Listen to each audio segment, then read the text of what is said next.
Okay, so how's everyone coming with their character?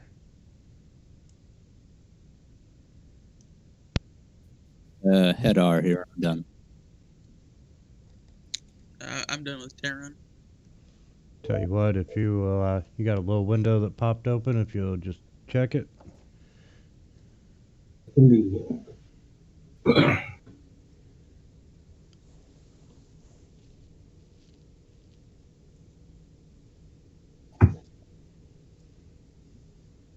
Okay, we're just waiting on tech to get wrapped up and we'll get started.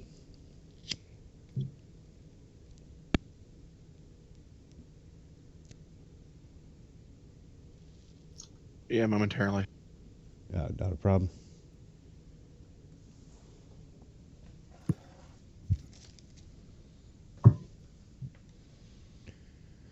And we got good morning, Samuel, Tech, Terran, Vila, Hadar.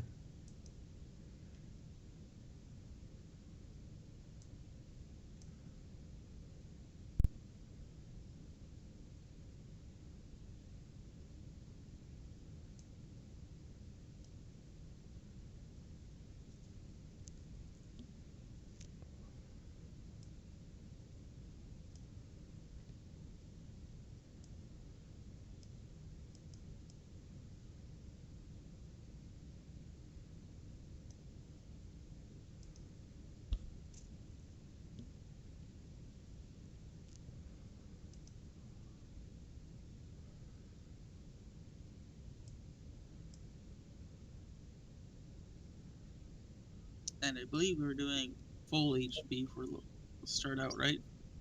Yes, full HP. Yeah. Barbarian. I haven't changed that. I forgot about that. I was running off the standard.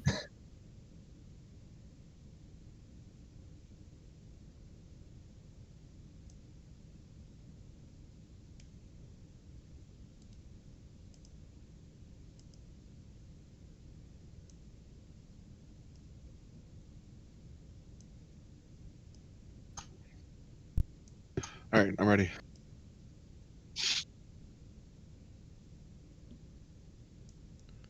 Cool. Give me just a minute and I'll be ready.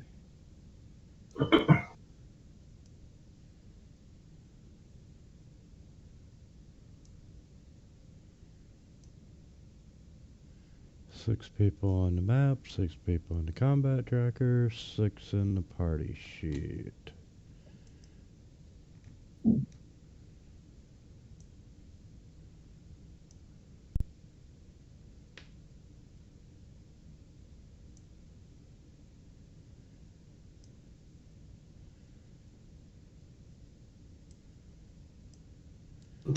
Alright, I'm going to share a map with you all.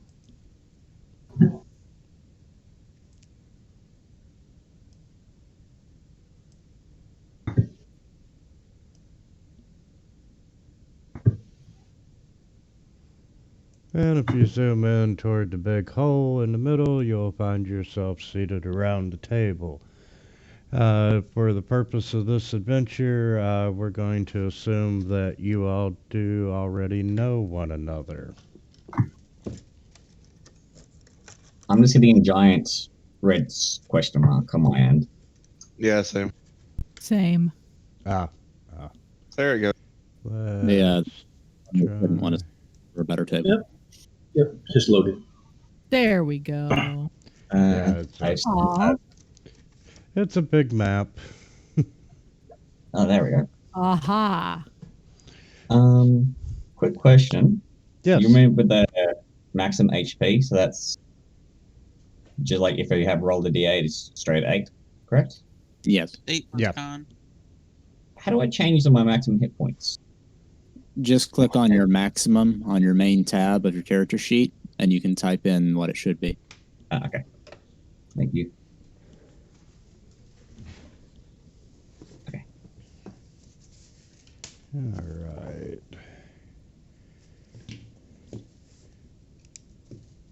As hard to believe it's already November. I know.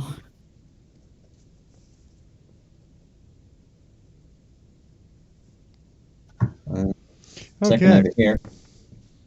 I'm sorry. It's November 2nd where I am. You're always ahead. Yep. Welcome to Australia. Show off. I can tell your future.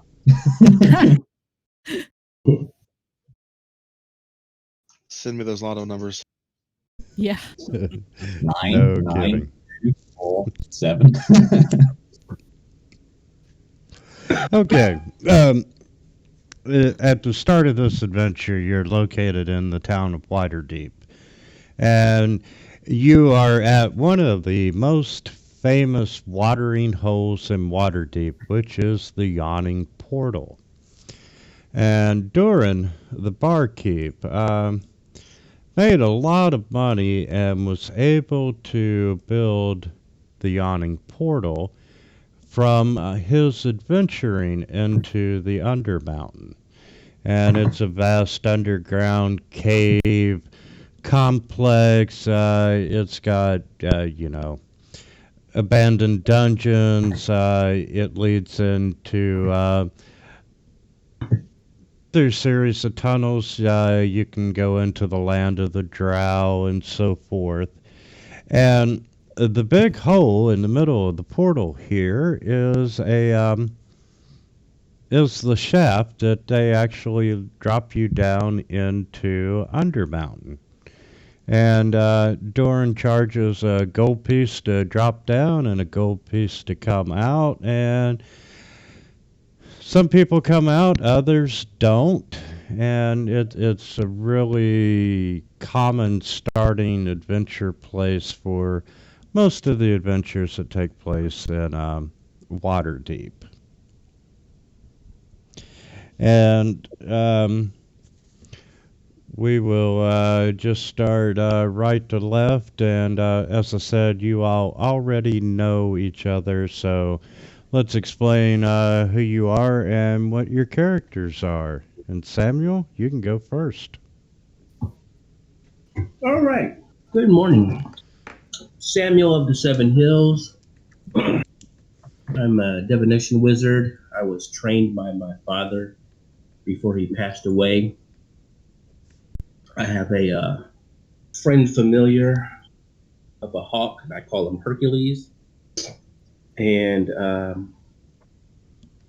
my dad has me to go out and bring back the family's name, make it good again for wizards, and return to the Seven Hills to bring glory to them.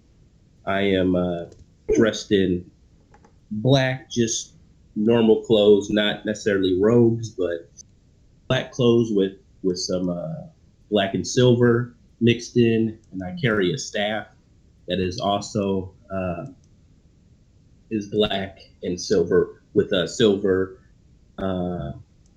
magic writing on it, and I have an orb at the top. And I'm a human. That's it. All right. Tech? All right. Well, I am Tech. I am a wood elf. I am a monk following the traditions of Way of the Shadow. I was sent to the monastery that I learned this tradition from by my parents when I wouldn't stay out of trouble at home. It's kind of like being sent to military school. And I get into trouble, but have a heart of gold.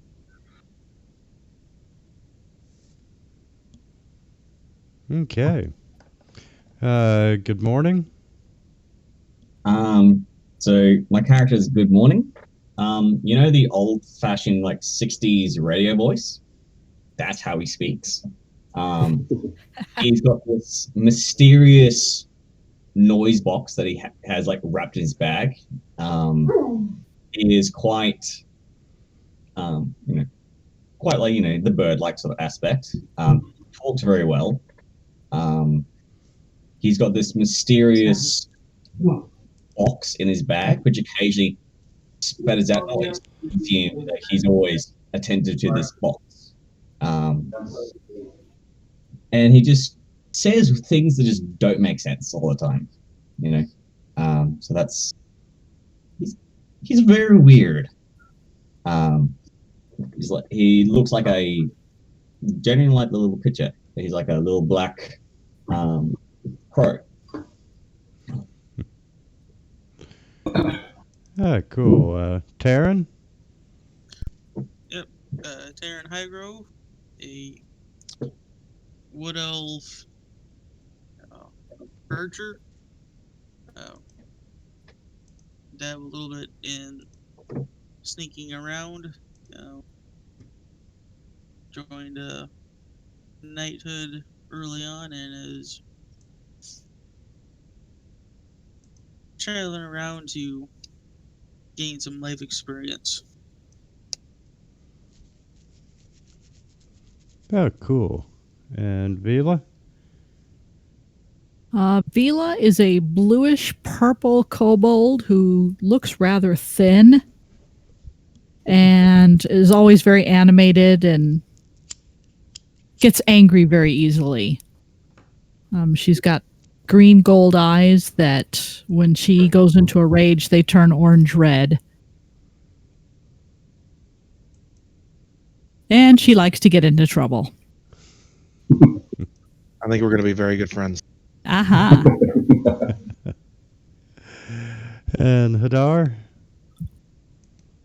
I'm playing Hadar Coppershield. He is a hill dwarf cleric. His profession is burning things, orcs, goblins, giants, people that look at him funny. He's not particular.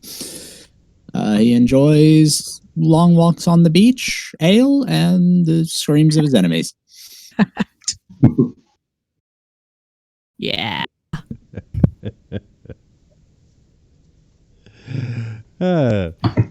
All right, so you all are sitting, enjoying a typical evening in the Yawning portal. The bartender and the waitresses are busy serving drinks and the smell of food, and every so often you'll see a group of people that want to test their luck in Undermountain, and Durham will lower them down to the rope, and there's always cheers every time someone goes down. And, you're drinking, having fun, socializing. And a while later, you notice that the bartender is talking to this nicely dressed gentleman. And the barkeep points over towards you all, and the guy nods and throws Durham a coin, and this noble individual walks over to you, and he's not quite sure what to make of this unique group. And he's like, I'm looking to hire some help, and the barkeep said you might be the people that would be interested in some work. And Harar will put down his pipe and say, "Evening, Manling. What all were you looking to have us do?" Yeah, what kind of work? And how much is it paying? Quite honestly, I'll pay you more than a fair wage. I'm looking for a legendary cache of weapons. And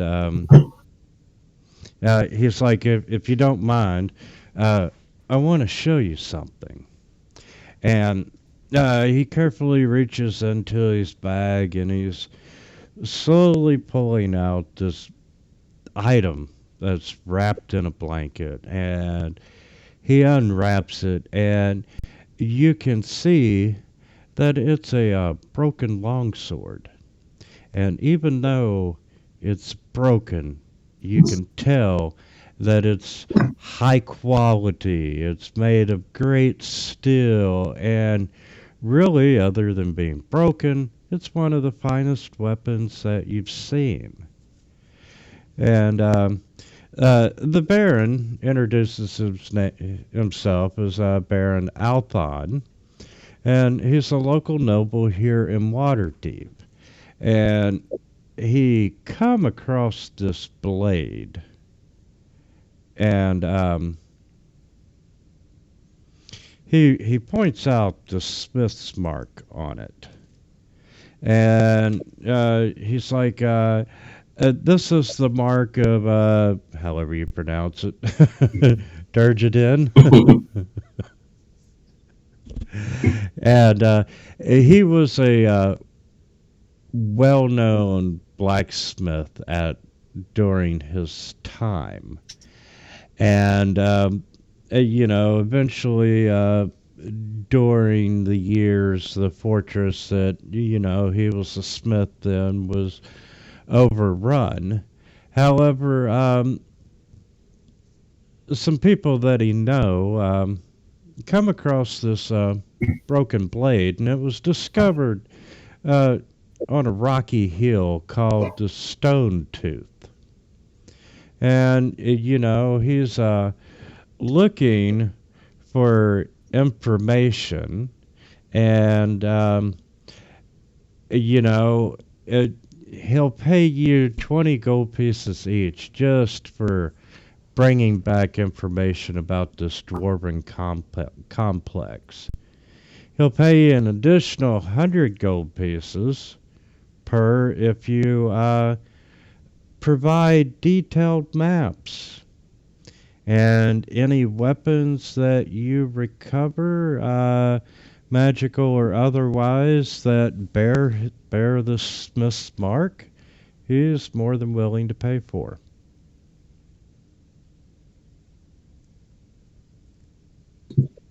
That all sounds very good. Hadar, do you know of this dwarven smith maker of these magical weapons?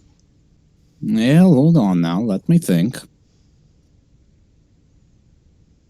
So many words. Do you want me to roll for it, or not know, or what?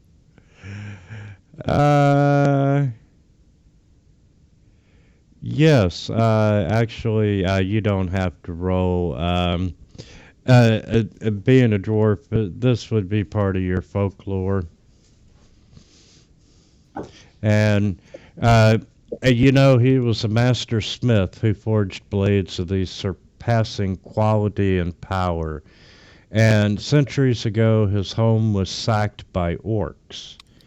And he led the remnants of his clan to the mountains north of the small town, and he established a small secret stronghold. And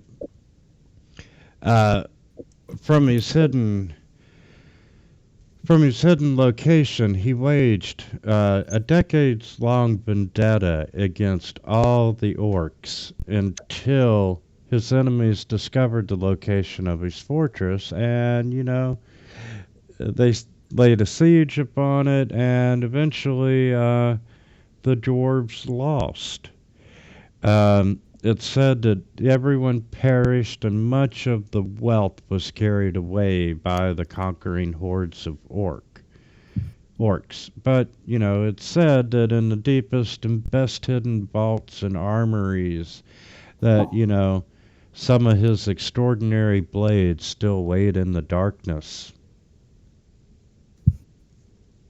For the record, we've already recovered most of the weapons, but, well, we figure the best works got locked up. Definitely think this is very intriguing. We should definitely take this on. Very interested to see what else I can find, maybe to inscribe into my my spell book here, find something new, something interesting. Do you, dear fellow, do you happen to know whereabouts we are going on this particular journey? I'm never gonna get used to that. No. And you never will.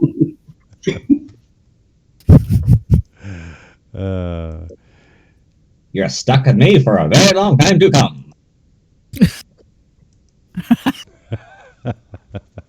You guys also like, you know how the old radio has that like kind of static and that whole like the high pitched and all this other stuff.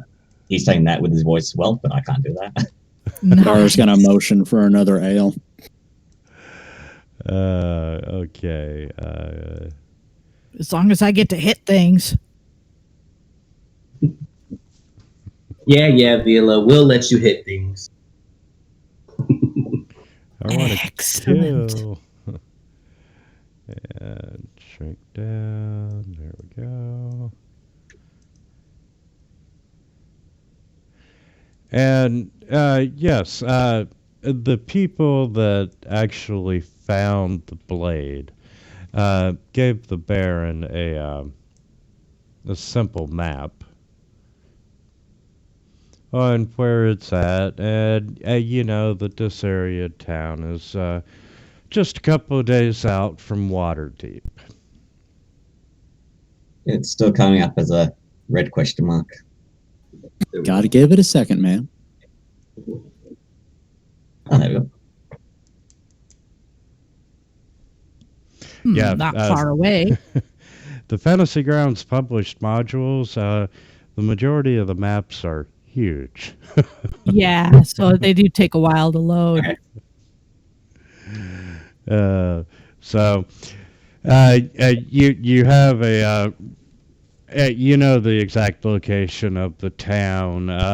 You've got a rough map to locate the particular Stone Tooth Mountain that you're looking for. You know a little bit of the history about you know the weaponsmith and what happened. And the guy's willing to pay you. Would you like to accept his offer, or shall I prepare another module? I'm bored. Let's do it. Some more money wouldn't be a bad idea either. It's not really even a question for me. You're asking me to recover dwarf treasures and burn orcs. I'm all on board. I'm all on board. I'm in. Yeah, I I vote yeah. see no trouble in this adventure. Let's have a go at it. Let's go. All right. Alive, we shall be fine. And he, the Baron, gives you contact information on how to contact him once you get back. And let's see, party sheet. I can't draw no maps though. It's fine. Just leave that to me.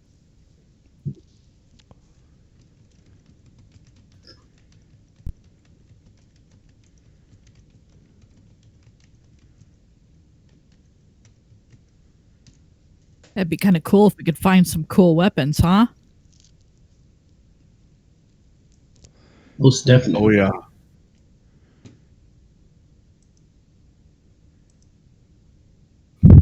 And we now have our first quest.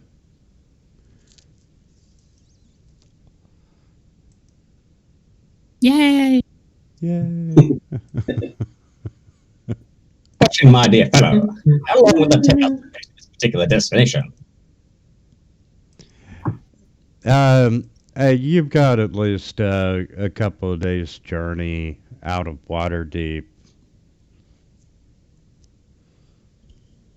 And you are in one of the largest cities in the realm. So if there's any last minute shopping you want to do, now would be the time to do it. Good Morning looks at our employer. Will you be perhaps entertaining us with, providing us with They're required. Travels. No, it's not right. You go ahead. What do you want me to provide you with? Food. Provisions. Food. What kind? I'm sorry. I'm just used to parties providing their own.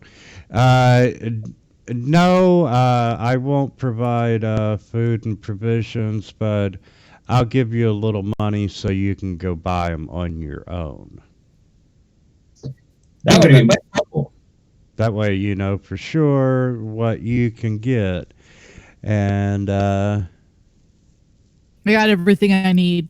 Alrighty. Think of it like a bounty notice, lad. and he throws down a pouch containing 25 gold pieces. All right.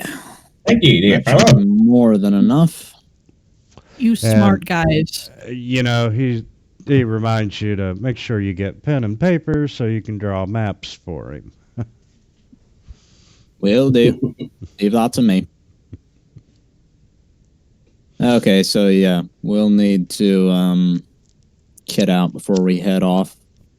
Water, food, a cart, and a horse to pull it. Some rope, tickets, and of course, ink and maps. Or scrolls. Paper. Parchment. Fuck. Parchment. Yeah, what you said.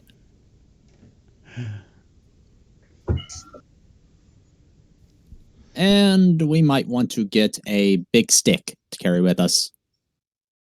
It's me. No, I mean like a literal stick. We're going to be poking around, if we're fortunate enough to find it, old dwarf hold. It's going to be trapped as shit, I bet. Good morning. Walks over towards Vila. Kind of goes to the shoulder. We have a trap tester right here. Yeah. Don't you guys remember that time in that place with the things? Yes, you almost died twice. It was always Also, you. don't forget, I'm really good at spotting traps. That is true. I remember the last time. Ella almost got blown to bits, but you saved her just in time. Yeah, I'm not really good at looking for traps. I'd like to point out Maybe that if you slow down a little bit. even if we spot a trap, we would need something to trigger it from a distance. Or I could just disable it. Either way. Why you smart ones are here. So Good yeah, morning. we'll need to May I please have a meal to go?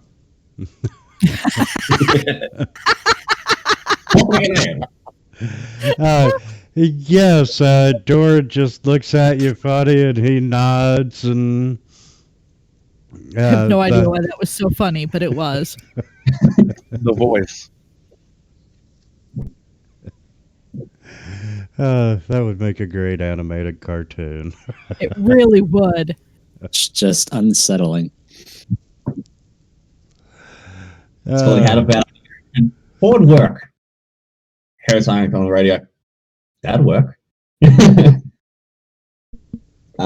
You guys, when he's done that, you can hear in his backpack this a couple of weird sounds emanate from it. All of a sudden, you see him really grab his backpack, put his head to it, listening, goes, "Make that 2 meals to go."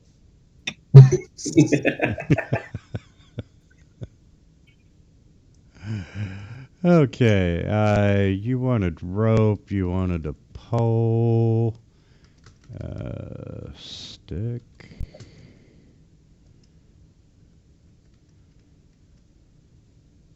What the hell's a 10-foot pole called? Probably just 10-foot pole. It used to be just a 10-foot pole in That's 3.5. That's what I thought. I'm not finding it under pole or... Just a staff, just slightly longer. Yeah, just make it up. that. Like, I'll be Oh my very gosh. surprised. I'll be very 10 surprised if it's not in there. 10-foot pole is not in here. Oh God, I've used that thing in like other adventures. It's been very useful. Although it's also gotten me into trouble a few times. No. There was this dungeon we were fucking around in. It was there was a trap maker. It was his grave. So we were going along. We were poking at things with our poles, and we come into this big room with a glowing red. I know, glowing red orb at the center. I was playing a dwarf at the time. He walks up over to it. He's got his pole in one hand, his other hand stroking his beard, looking at it, and he takes his pole and he pokes it, and it explodes because it's a fireball trap. Which goes more than 10 feet. Just got the Looney Tunes treatment. Just Ow. blasted. I found the pole in the player's handbook. It's not in the description. 5 copper pieces and 7 pounds. Yeah, I just opened the books. So I'll just add that one. Shit. And even though my character's not that smart, I do take notes. Just for you guys. And what else do you want? We need rations. I got rations. 2,000 more berries. I mean, thank you. We have a rope. We have a pole. Well, we have rope. We all have lots of rope. A pole. We need a horse and a cart for carrying all our asses. Does anybody have a crowbar? I believe I I do do. Okay, good. Yeah, I do. Yeah, and you guys know if we've been together since level 1, you know, she kind of just got out of jail. Crimson would pontificate the entire time you were in prison about the virtues of a holy path. Turn away from your life of crime. And Tact is that's the only point of contention between the two of you is the fact that you got caught. Yeah, well, it wasn't my fault. That's what they all say. All right. Anyway, Okay. In Also- the party sheet, I threw you in a cart. I threw you in a donkey or a mule, your choice. A 10-foot pole, 20 rations, 60 foot of silk rope. 2,000 more berries, please. we're gonna need healing potions and a healer's kit if that is available.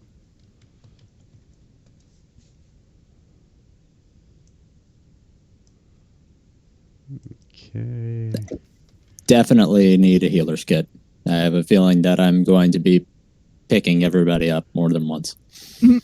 Yeah, potion of healing is 32 gold pieces. Yeah, never mind then. How about that healer's kit? Yeah, we'll have to find those, I think. Or make them. Okay, I did drop in a healer's kit. Is there anything else you would like to do while shopping? How much are thieves' tools? I can use them. I'm not that great at them, but I can use them. $25.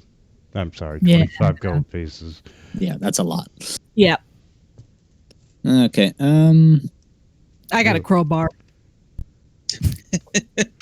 Oh, I know something else that could be of use. Are there any traps, like bear traps, hunting traps? Yes, hunting traps are 5 gold pieces and do 1 to 4 damage and stop the creature from moving. No. I don't really know how much money we have left, so I'm not certain what I can all get. Can I get a grappling hook? Yeah, we can throw one of those in. You guys all fixed for light? Yeah, we got a bunch of torches. Those of you who can't Yeah. see in the dark? Yes, and I have a light cantrip, so. Okay, speaking of which, who can't see in the dark? Samuel cannot. Good morning is useless. No, he's not. He must survive at all costs. In the dark, even he disappears. And of course, we're going to need some parchment and ink and such. Okay, so Hedar's got 60 foot, dark vision. Anybody else see in the dark? Yeah. Taryn. Vila. Darren? Yeah, I It guess, would be easier to say who doesn't. Yeah, probably. Samuel and Good Morning both cannot see in the dark. Okay, can't see in the dark. And I got 15 gold from saved up to help with the paper and stuff if you need. Now, let's spend the rich guy's money first. Yeah, I'm not being, I'm not really keeping track of it, so if it's in reason, I'll give it to you. Honestly, I can't really think of anything more. Some traps and ball bearings and caltrops would be nice, but they're not necessary. And how many sheets of paper? Gonna need a bunch.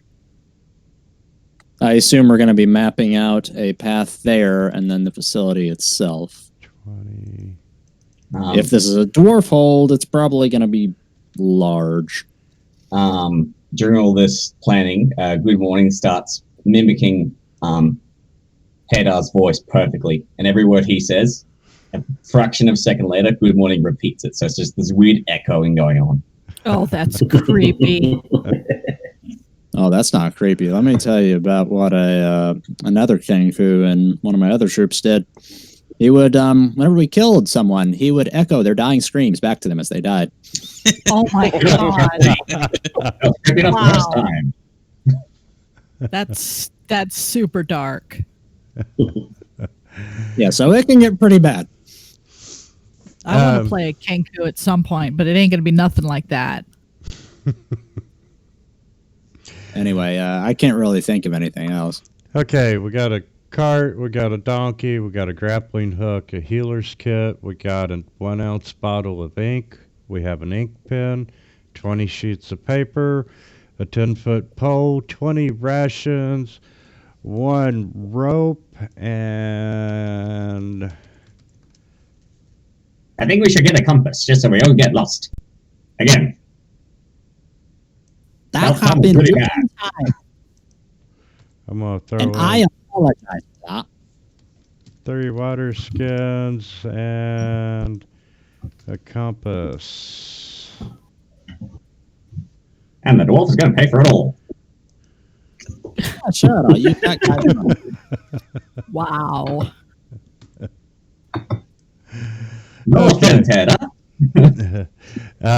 I don't get really hung up on encumbrance, and if you're going to use an item in game, you've got to have it on you. But I will let shit ride in the party sheet just so you don't get encumbered. But if anyone wants anything from the party sheet, go ahead and grab it. Let's see. Healer's kit. There it is. That's going to be useful. Whoever would like to carry what item.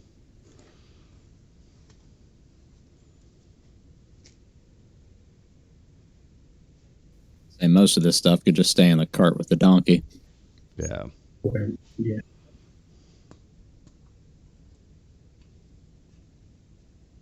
That's a lot of fucking paper. One sheet You're at a taking time. one sheet at a time. No other way. Freaking awesome. If push comes to shove, we can always use that toilet paper. You see Hadar reaching across the table and picking up one solitary sheet at a time to put in his bag. Oh my god. Who wants to carry the stick?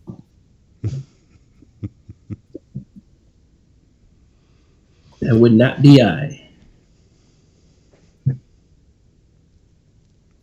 All right, fine. I'll poke everything with my stick. Yeah, if I carry the stick, then I can't hit things. I think the Okay. pole's a little bit too big, mate. It's twice my height. Seems a little awkward. Yeah, most of that can just stay with the cart. Yeah. So, who's taller, Avila or Good Morning? Probably good morning. That's what By about a couple of inches, not much. We're both on the shorter scale of things. Dar, Vila, and good morning. We're all about equal height here. I'm 2'5".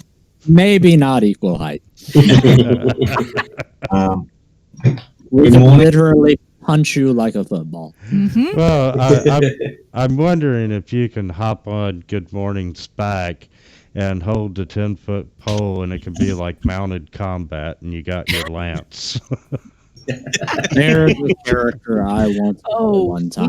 we could. 3 kobold trench coat. That'll be my next one.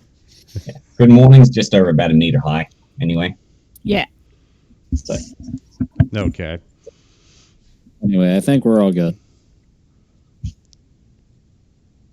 Yeah. This whole time, Tech's just been sitting behind Hadar, just mimicking everything he's doing.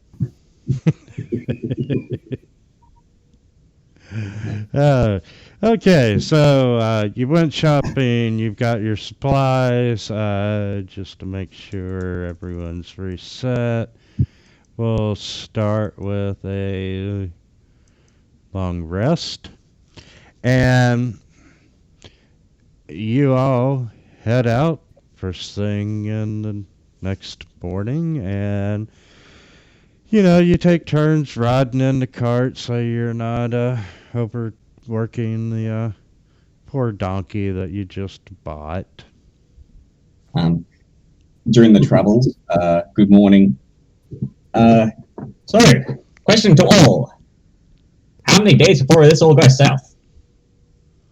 Oh, I'm not lad, even giving it- way there.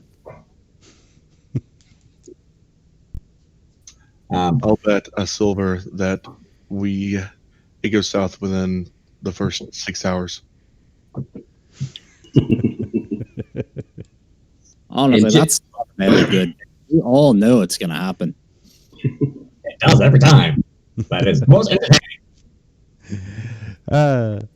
Okay, you're riding along, you're all, it's a beautiful day to be setting out on this quest of yours, and, the day continues, and you're making really good distance and so forth. You see a few travelers on the road, no hideous monsters. It starts getting dark the first night. And, do you want to stop and set up camp, or do you want to continue on? We should camp. Camp. We're not on a time limit here, so camp. And you all are on a well-established trail. Still Maybe think camp. Tech's first watch, because the We only thing I have to do is the meditation. We should get off the trail, for starters. yeah. While we're all setting up camp, good morning as usual, just starts playing, like he just like using his voice starts playing music. Last week it was techno for some reason. Nice. This week, it's like a that just a bunch of I'm trying to think of a good song. Like you just start singing just random songs like from our world, just different time periods. And every morning, without fail, even when he was asleep, he just at the crack of dawn, it's good morning to you today. Today's weather is bright and sunny. It's pouring rain. Nice. And that's how he goes next. Good mornings. Every morning it's good morning. I've actually gagged him a few times. Oh, too funny. He's been hit in the head a couple too many Yeah, times. I was about to say, Yeah. every other morning, Tech throws the nearest rock at him. Snooze and button. just for I game- don't have a snooze. Just for game purposes, Samuel, he has his hawk, Hercules, already summoned, and just let me know every time we switch days. I already rolled 2 d20, so I have a 4 and 5 for my portent for today. Okay. Just kind of keep me on track of that, like the re-roll if we start a new day, so I can And switch those up. let's see.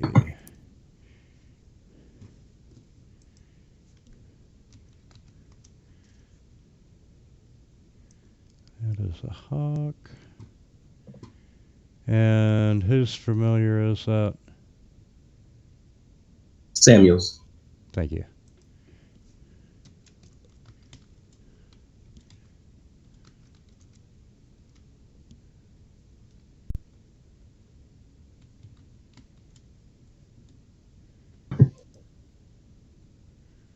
Oh, wow. You don't have a lot of HP. I put a hawk What? on the combat tracker. It's got 1 hit point. Yeah, 1. That's fine. God, you might as well leave him off. Last night And he's dead. I was attacking an imp familiar with a giant minotaur skeleton. And it's like, my God, how much damage is this thing going to take? Like to never killed that little imp. So anyway, yes, you all set up camp. You find a nice spot to pull off the road. You set up camp. You're not feeling any signs of danger. It's any more than you would just camping out in the woods overnight anyway. You set up watches, you go through the night, and there's no problem whatsoever. The next morning, good morning goes off, delivering the morning weather report. As a rocket crone. And we have hail today. Why? Good to know. And he's just still completely sleep. He's just full of sort of sleep. They're just automatic. Okay, I'm gonna have to set up a sound effect that every time I trigger a long rest, it will play a wave file doing good morning. Quick, let's go before he segues into another rant. So, you all break camp, and you continue following your map and directions, and you can start seeing the terrain change as you start entering a more mountainous area of the forest and so forth. And around noon,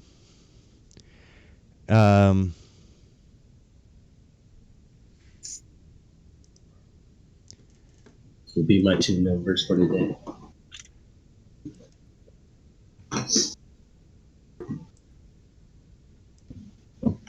okay. There's map. Let me put you all on a new map.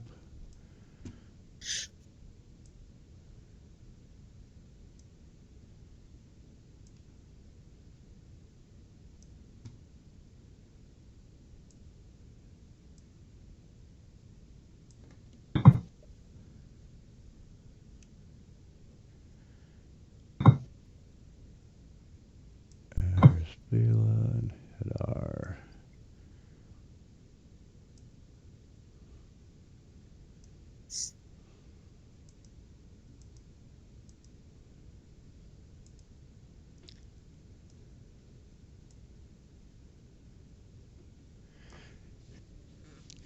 Around noon, you come to a clearing, and you can see scenes of there's been an attack, Ooh. and where the hell is my parcel?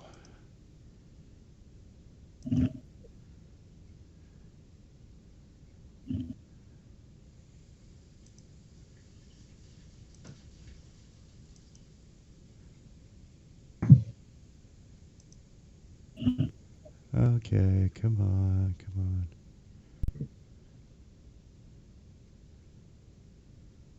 There we go. And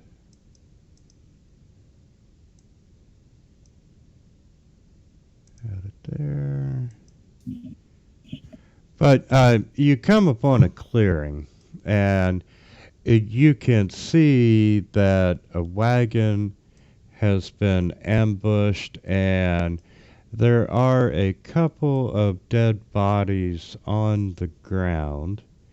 And more importantly, there are 4 orcs surrounding the dead bodies. Oh, for And fuck's sake. So new it's map fresh. coming at you. Yes. Okay. It is very fresh, as in they are looting the bodies. Well, it's good to see we know who's friend or foe. Hadar just hopped down from the cart. All right, you don't know what to do. No one comes out alive. And Including us, for good measure.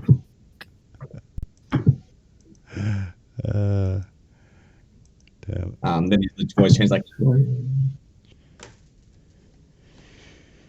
Hold on just a second. Fantasy Grounds has decided to go to lunch on my end. Well done. He'll be back later. Don't worry.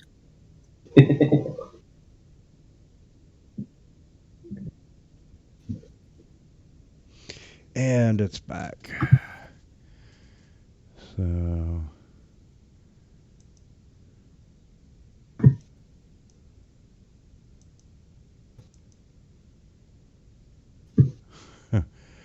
hold on, who went to lunch again? I think the big question is, the last few days have been arguing that is, what do we name the donkey? We named her Harry after me old lass. They like. Hardtack. Okay, does everyone have the new map up? Yes. Okay. Yes. 4 orcs. Yep, 4 orcs. So, you disembark from the wagon, and let's make some initiative rolls, please. Sorry, my headset died for a second. The moment I saw the wagon, I hopped out of the cart and stealthed. Okay. So that 13 is my stealth check. Got it. So it'd actually be 13 plus. So 18 would be an 18. I see how it is. The moment we run into trouble, you disappear into the shadows. Duh. And then, so that is a 15 for my initiative. 15 for initiative. Do you know how to roll it with your sheet?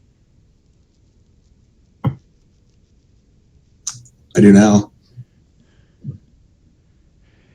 Do you know how to hotbar Hotbar? Yes.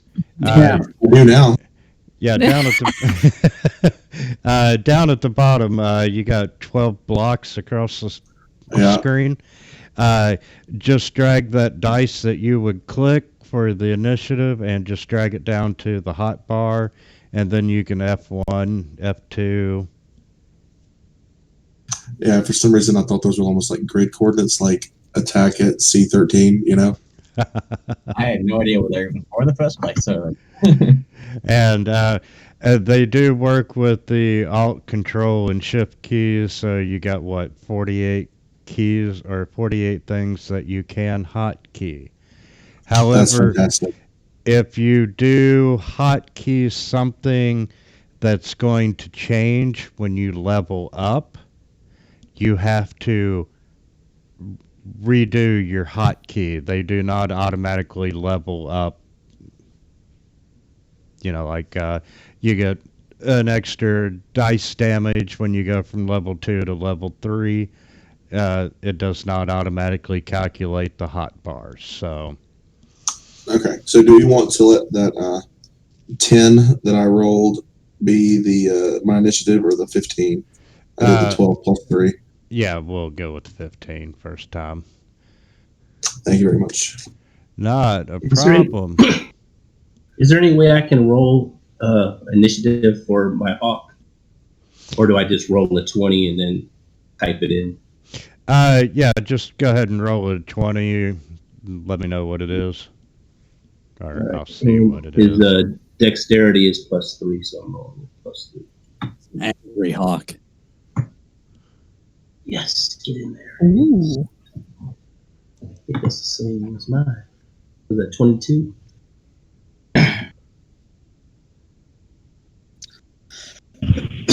So he's at 19 or 22? 22. I tell you what would be quite convenient if they were doing it. You know all the maps we have? You know how we got the on the right side of our screen, we got characters notes. If we could drag the maps you aren't using and to put a little tab there saying found map or Yawning portal map. That'd be convenient. You can drag it to your hot You can bar. do that. Go to Yeah. your library in the bottom right. Open that up. At the top of the new window, there will be GM, Play, Create PC. Click on Play.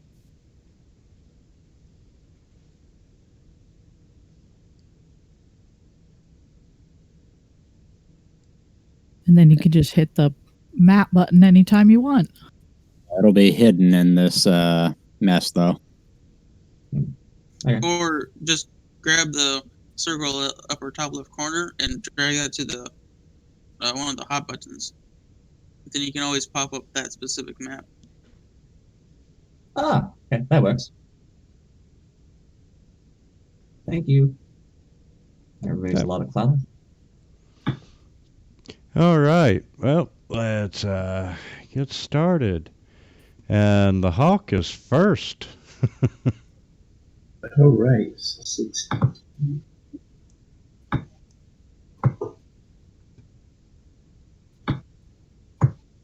Can we find my map able to?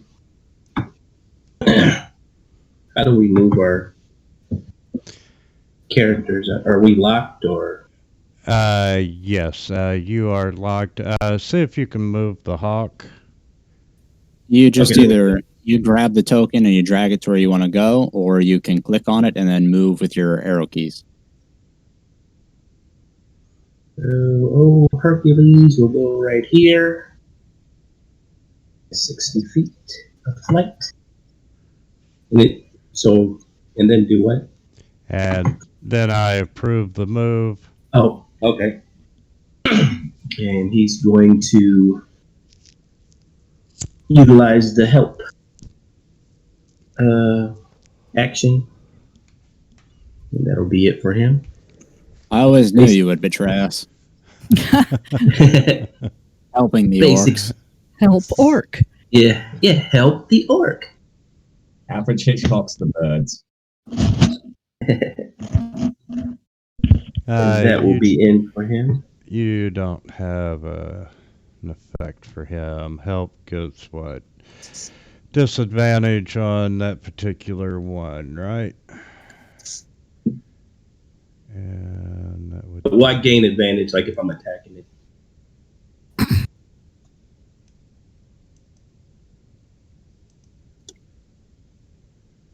Let's see. Because like for right now, like I'm gonna go ahead and cast Firebolt. I should cast it with advantage. Help is you lend your aid to another creature in the completion of a task. When you take the help action, the creature you aid gains advantage on the next ability check it makes to perform tasks you are helping with, provided it makes a check before the start of your next turn. Alternatively, you can aid a friendly creature in attacking a creature within 5 feet of you. You feint, distract the targets. The first attack roll is made with advantage, so whoever attacks that orc first gets advantage on it. Correct. Okay, let's see.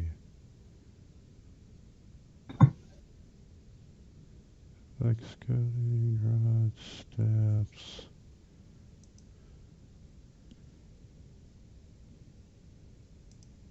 Spells. Help. I'll make a note to locate that effect. Need familiar help effect.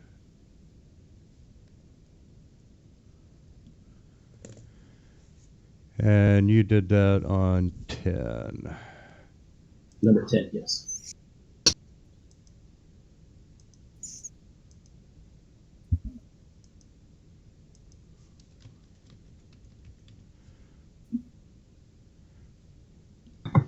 Okay, and now you're up. Okay. So I'm going to go ahead and attack. Where did my map go? Good.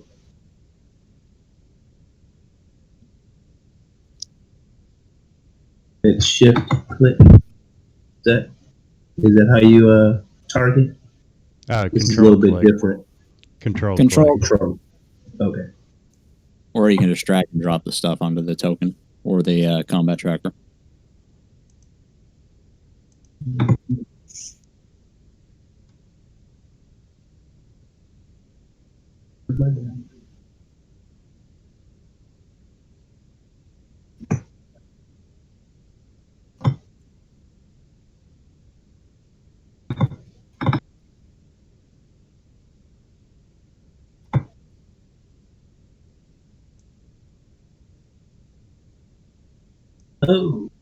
Oh, but I get advantage. I didn't push advantage, so I'm going to roll it again.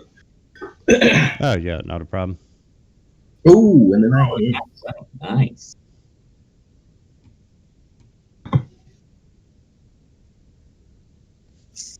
That will be it for me. Very good. Great job, Hercules. Include the burb. All right, Taryn. Hey, I'm going to. Oh, come here.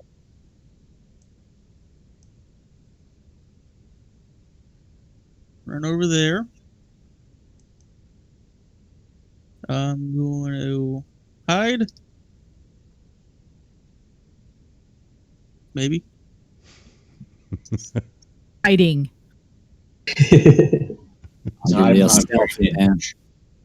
We've completely lost you, huddled behind that small tree. That's right. Is that it? I'm going to shoot at that orc with my short bow. Okay. Hey!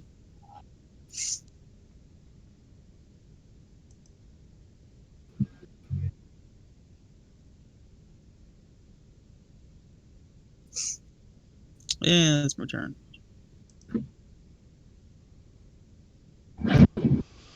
Okay. Orc number 7 sees his buddies under attack. And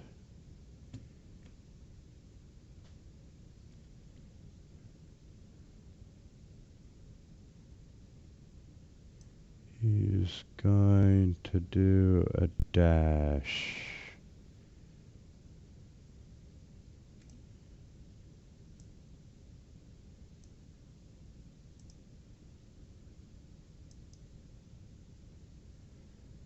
"17" is gonna do the same.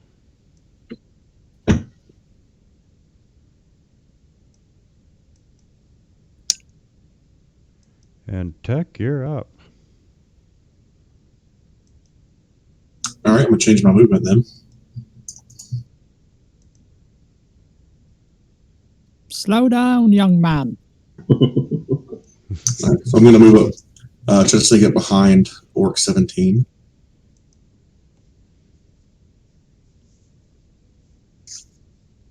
And I am going to hit him. I'm using. Crap, where's he go? I've got dual. I'm using a sickle. And I guess I'm just going to hit him. I can't. For some reason, it's not showing up anywhere in my thing to use the sickle to attack. Go to your inventory. Change it from the little bag icon next to the sickle to a shirt. It is a shirt, yeah. Go to your actions tab. Is it under weapons? Where you see your Oh my god, I'm an idiot. I your got it. +2. Yeah. It's all about the tabs. Okay, so 16. And 16 does hit. All right, let me use flurry of blows and hit him again. Roll damage first. Oh, right. I'm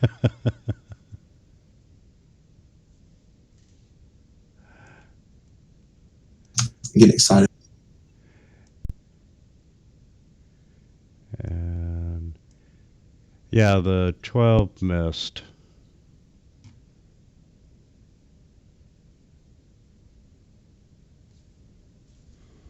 All right, I guess that's my turn.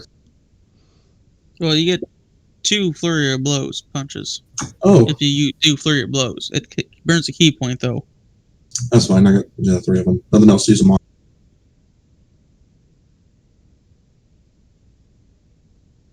Yeah, that one's a miss. All right, No that's my turn. are you?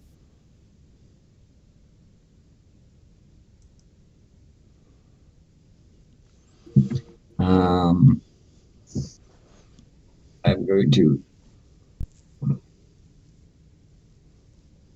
untag him. And I will cast Vicious Mockery on Orc 17.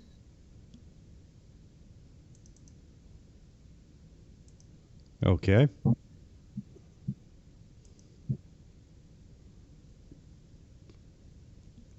Oh, and he succeeded. What he first says anyway is, "You're a mean one. You really are an eel." And he goes, "Hey."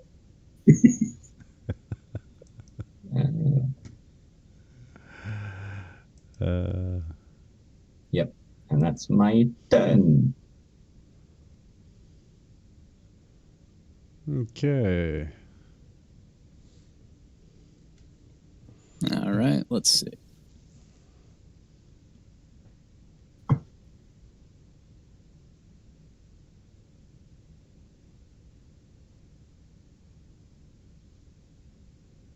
I'll saunter over here, and he's going to cast Bless on a few people.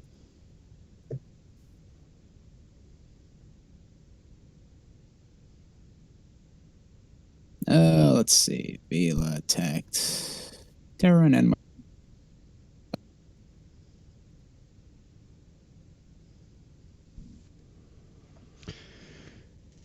Oh, whoops. I should have just pushed the button.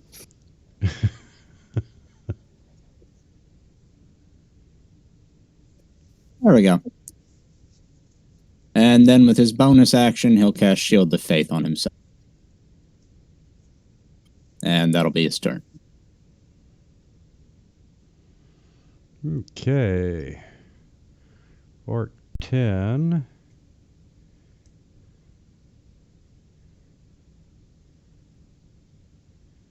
It's gonna come running down. And he's gonna throw a javelin at Tech. And my first roll is a hit.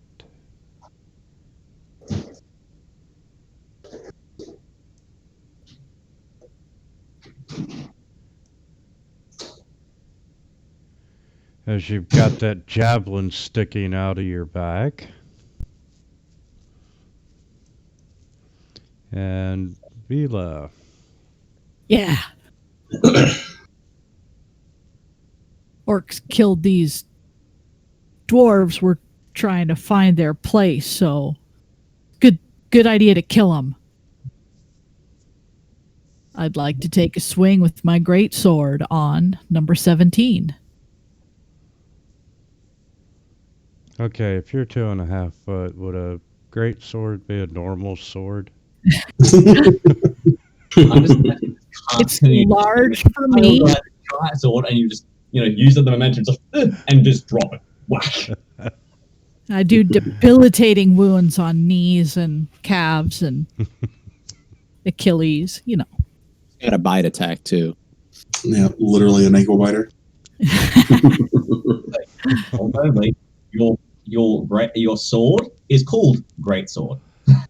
So that's his name inscribed on it. It's Great Sword. Like, that's my Great Sword.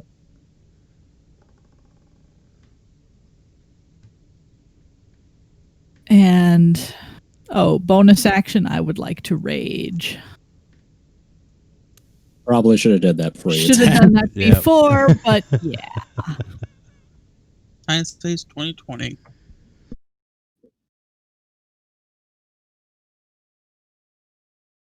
I do that again. Do you have the rage? Yeah.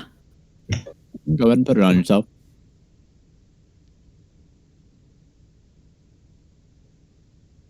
Drag and drop it, or The rage? If it says self, you can just click it, or you can just drop it on your character.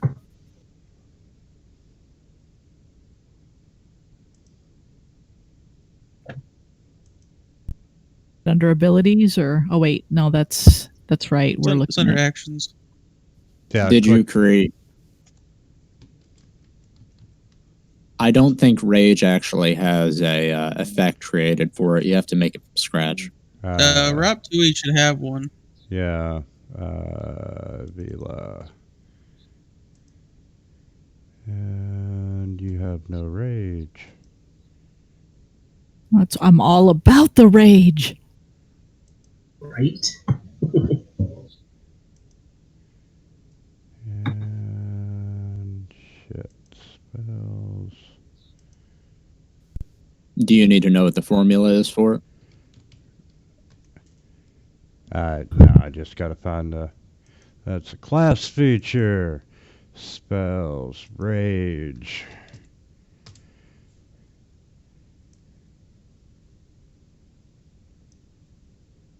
Okay.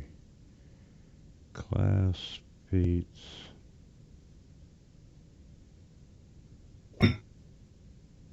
It's just finding which book it's in. Or which Speed. module. Oh yeah. Just let me know if you want to punch it in manually. I've got the effect right here.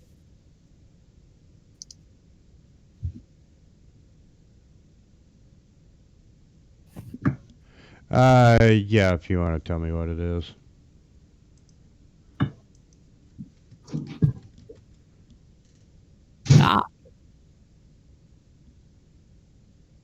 Okay, you're at the place where you put in effects. Yeah, I'm ready. It's already on Okay, me. it's rage, and then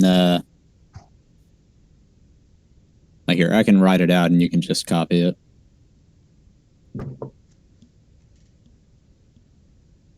Yeah, I'll hop for that. Background, quick class list. It's a barbarian rage.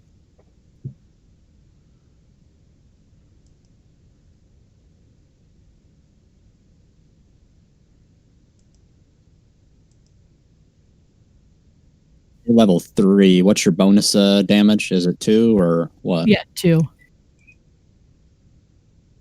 Yeah, just 2. So Yeah, far. the feat is interrupt 2e coding. It's under class feature. Under class. Spells.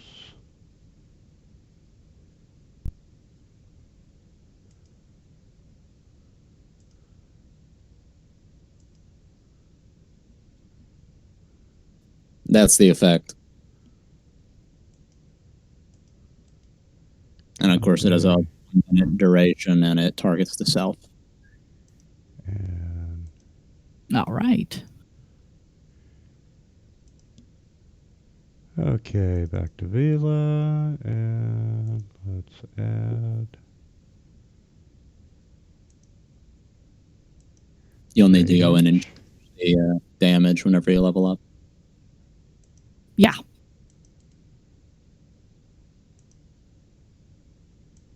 And we're adding an effect. Go there. How long's your rage? It lasts for 1 minute, or if she goes for a turn without hitting anything or being hit. Being hit. Okay. And it targets yourself. Okay, so on your actions tab now, underneath your powers of rage, All right. you've got the effect, and all you got to do is click it, and it will automatically apply it to you. Cool beans. So you are now raging. Ah, She has gone rabbit. oh, that's what I frenzy. I'll be right back. That was way too deep. It needs to be more like a squeaky noise. And don't forget reckless attack either. Oh yeah. We're not there yet. And he's gonna come down. Actually, he's gonna go there instead. And we're gonna try javelin at Hadar.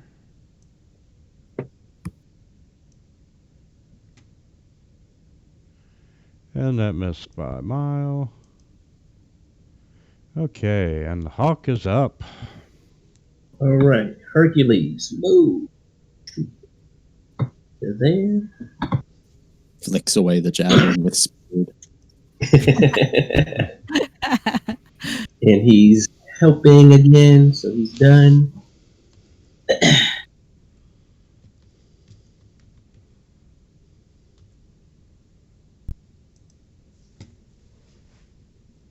Perfect. I'm still targeted on orc number 10. And I will blast him with another firebolt.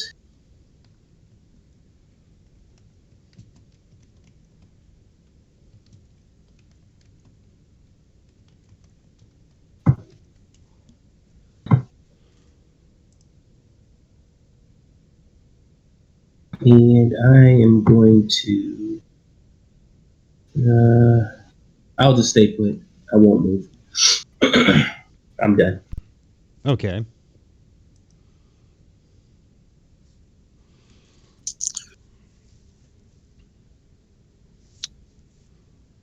Target him. Yeah, again. We'll try stealth again. Hide. I actually jump out of the bush. I see you. Sharp bow attack.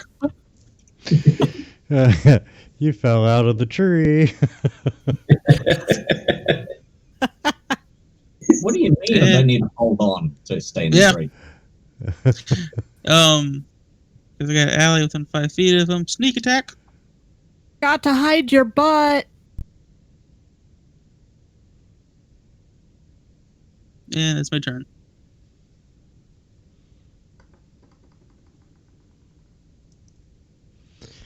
All right. Orc 7 is going to use a great axe at Hadar.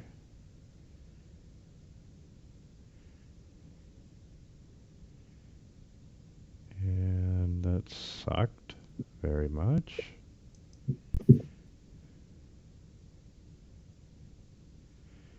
Seventeen got hit.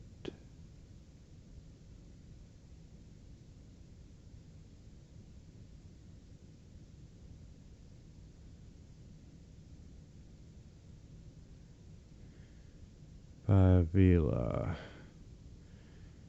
So we're going to try to chop Vila in half.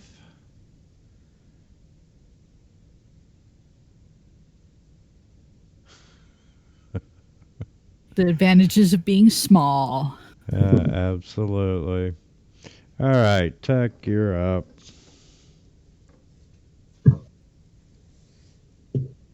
All right, I am going to hit number 17 again.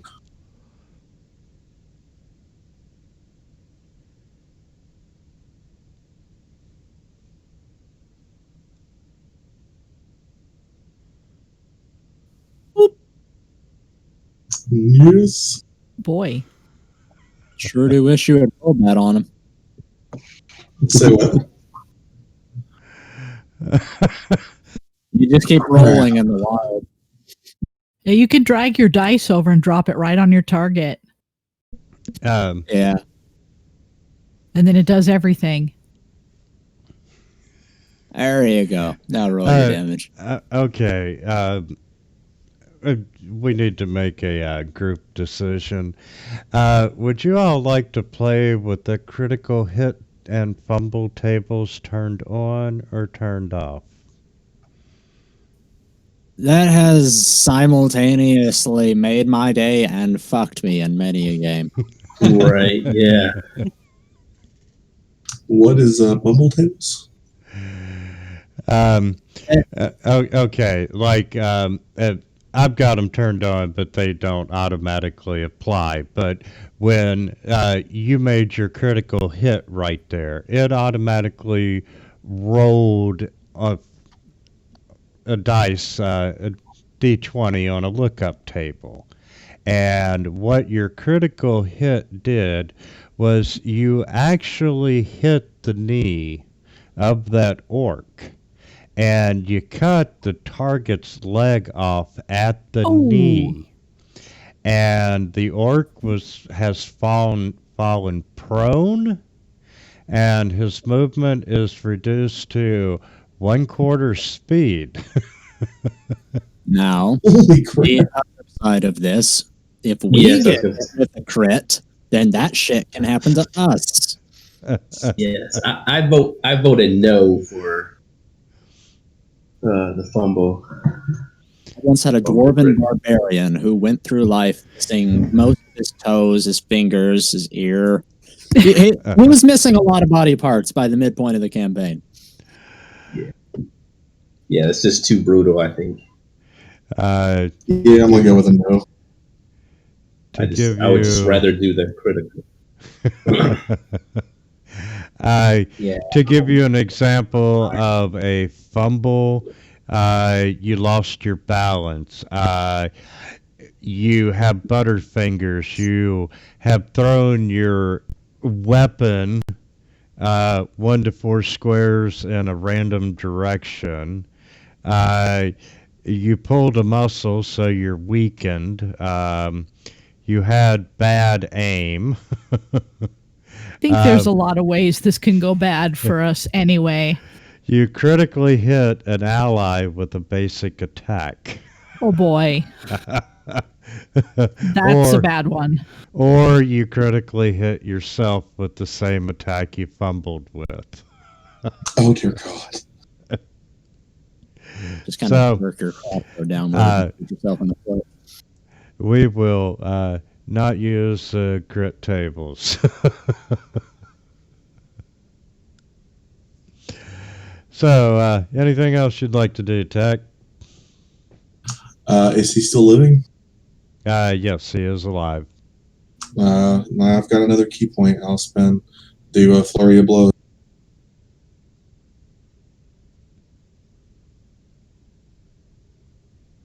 Son of a bitch! I did it again. Okay, never mind.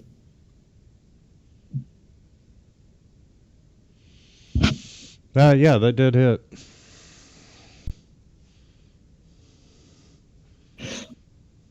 And he is badly damaged. And I get one more, right? You take 2 attacks with an unarmed. Since you're a monk, I think simple weapons count as unarmed for you. Yeah.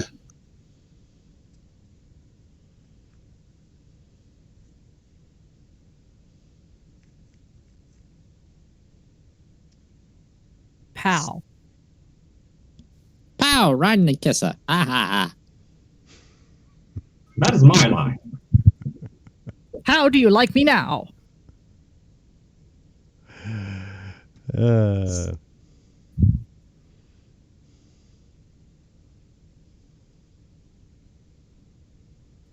Okay. Let me just check sync. 60 feet. That's brilliant.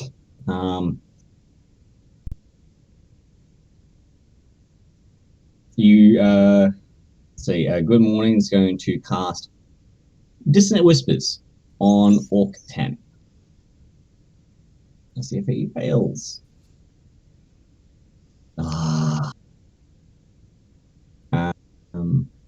He's So just he not doesn't that in. run away. Doesn't run away. But he still takes a psychic damage. No problem.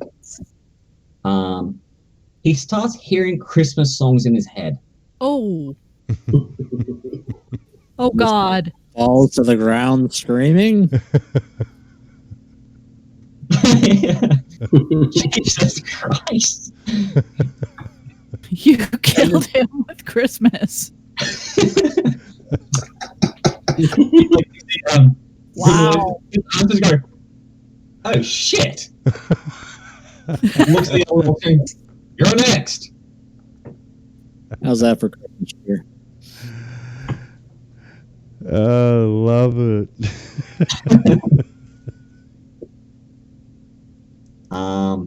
And as a bonus action, I will give my little short friend with me inspiration. Aim a little higher between the legs. A lot more there. So you have a D6 of inspiration from me. Righty. Well, thank you. Grimmy is going to raise his hand, snap his fingers, and cast Word of Radiance on these 2 orcs next to him. Just it's an AoE attack. It burns everything he wants to, and it's like 5 feet away. Okay. Yep, so you can use your D6 for any ability check, attack roll, or saving throw. Well, it's not an attack roll, so... I'm just telling you for Veely. Yeah.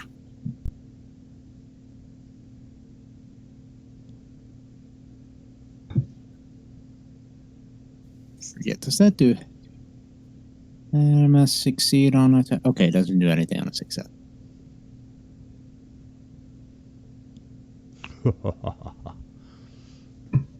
Failure. And that's his turn. All right. And that one's dead. All right. And 17 is dead. So I'm going to catty corner and attack number 7 with the great sword.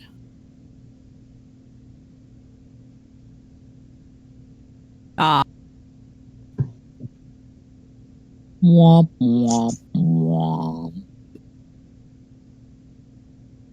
Wait, you had bless. How is that possible? Roll a 2. 2 and a 1. Oh, you did not do good at all. Okay. But I have an ally within 5 feet of him. Pack tactics. Maybe. Yeah. Oh, yeah. What does that do? I get advantage. It's not really your day. No, it's not. This inspiration, I don't know what to do with it. Nobody's ever inspired me before. Okay. Wow, that's so sad. And Orc 13. The lifetime of being in the company of an abusive drunkard dwarf.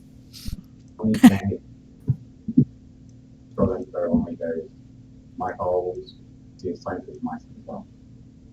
It's gonna come down and swing a great axe, attack, and he failed horribly. Thank God, because that probably would have knocked me out. Yeah, about that. Did you set up your health points correctly? Because you're really low. So it is 1d8 per. Oh, you know what? No, I didn't, because I just did 3 d8s. And your constitution bonus. And they're I don't have supposed a to be constitution bonus. like, so it's just you've got your base hit die that you start with, and then you add 16 to that. You're a monk, right? Yeah. Just a monk? Yeah. Just a monk. All right. So it's level. First level is 8, then plus Constitution, which my Constitution is plus 0. That's 1d8 per monk level after that. So, yeah, 1d8. So you should have 24. 24 HP. Yes, I should. Or max. Get on that.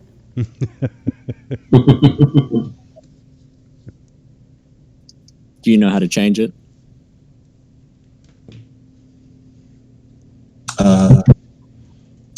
Probably if I look at it for a second. Y'all go ahead and worry about yours, and I'll fix mine. That way we don't sit here forever. Go to your main page, your main tab, and where it says max HP, just click in the box and then type 24. Well, that shit's easy. Bingo. But it's not always that easy. All right, Hercules, you flew down and Flew down, messing with Orc 13. And that's it for him. And Samuel will move up here. Oop. Just to get a better shot. And he's going to target Orc 13 here. And attack. Then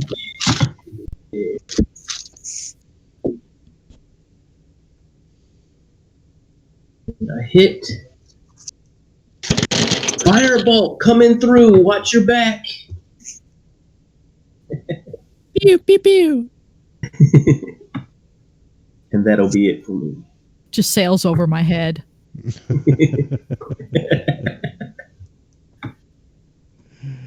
Kill him? Nope, not yet. Okay. Alright. Hurt him pretty bad though. Short bow attack on Orc 7.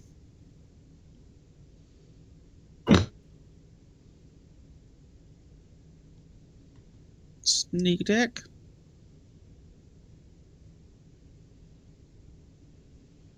What are you doing? You're hurting yourself. Gotta love fantasy ground sometimes. I know you've got self-esteem issues, but come on, man. Don't be like that. That is his turn. He's going to cower in shame now.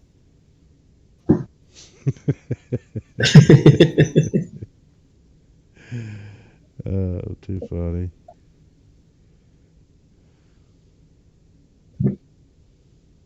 All right, spending my last key for Flurry of Blow.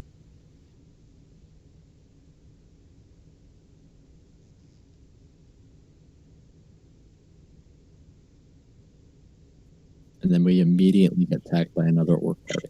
Yeah. Like, time.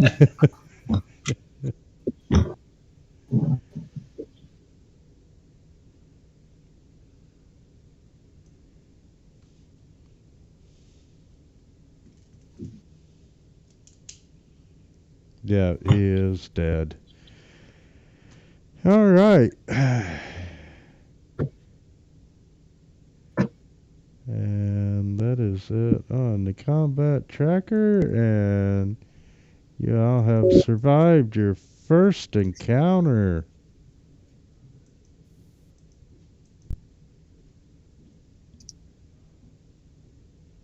All right, Thank y'all you. know. Eat the bodies. I'm going to go look for my arrows. Yeah, let's loot. Grimmy is gonna look over the Yeah. van that got taken out, see if there's anything notable about them. Not a problem. I did unlock tokens. Speaking of arrows, I always assume that you go and retrieve your arrows. However, magic arrows, once you shoot them, they're gone. Okay. So, yeah, you don't have to really worry about keeping track of ammunition except for magical. Sounds good. Yay. Okay, you go over to the bodies and, the wagon that they were looting, and the wagon's got some dry goods and so forth. It looks like, they might have been returning from a trip to the big city and whatnot. There's some perishable goods and some cloth and so forth. Typical supplies.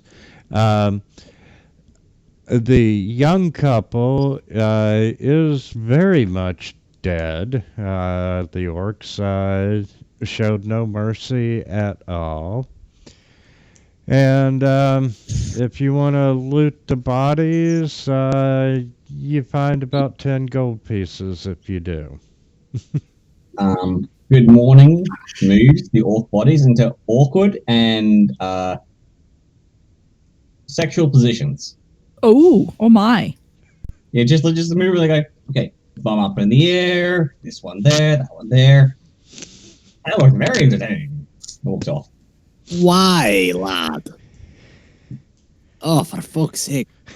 All right, we'll loot the money, the food, and Grimmy's gonna take the time to drag the bodies off the road. I don't really think we have a shovel, so we can't bury them. So, Did they have a cart themselves? not the orcs, or he's gonna leave the orcs in their positions. I kind of figured that one. Did the couple have a cart and horse themselves, or what did they have? Yes, they do have a cart with the mule. With the supplies. Is the mule okay? Right. No, the mule was the first to die. Oh, okay. I mean, you can see this big javelin sticking out of his neck, and It's not party. Well, The tech is only disturbed by the death of the donkey. Well, gonna we'll go car- ahead and hook up their cart to ours. We'll just have the donkey drag them both. I'm gonna go carve off some nice mule steaks. Put them in my bag for later. Not a problem. The shit players get up to. Hey, I'm a kobold. in last night's game, I made a comment. You know, if the discussions continue like this, I'm gonna have to start uploading these games to Pornhub. Just awful things happen. All I right. don't hey. think we need to take it that far. Let's have sexual goblin positions. Sorry, orc positions. He puts on his robe and his wizard hat. Good morning, and some very interesting things from his music box. Okay, let's move on before We we should change the channel on that thing. You see, good when he grabs his bag and hisses at you guys, and then starts walking back to the cart. Oh, God's help me. Oh, too funny. His music box. Okay, so we did get a little bit of experience from that, and a little bit of gold. And let's see where we're at now.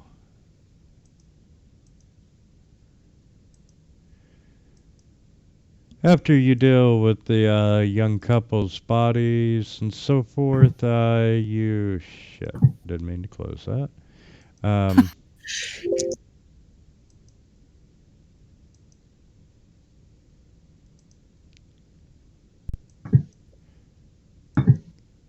That's the one I want.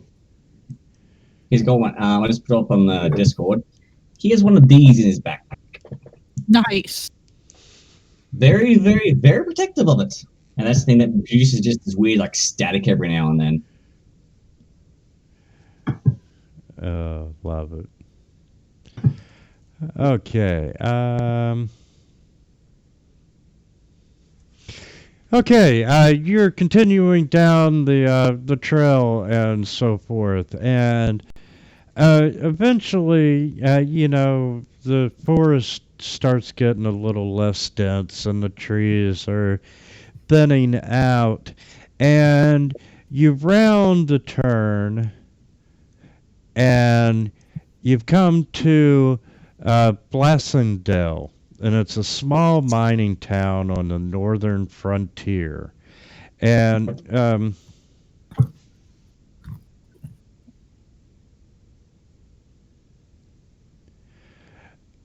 from this town that's marked on your map, it's a couple more days march to where the Stone Tooth actually is.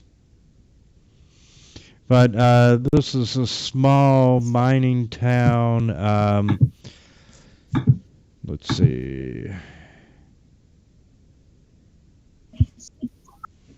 I always hate game one.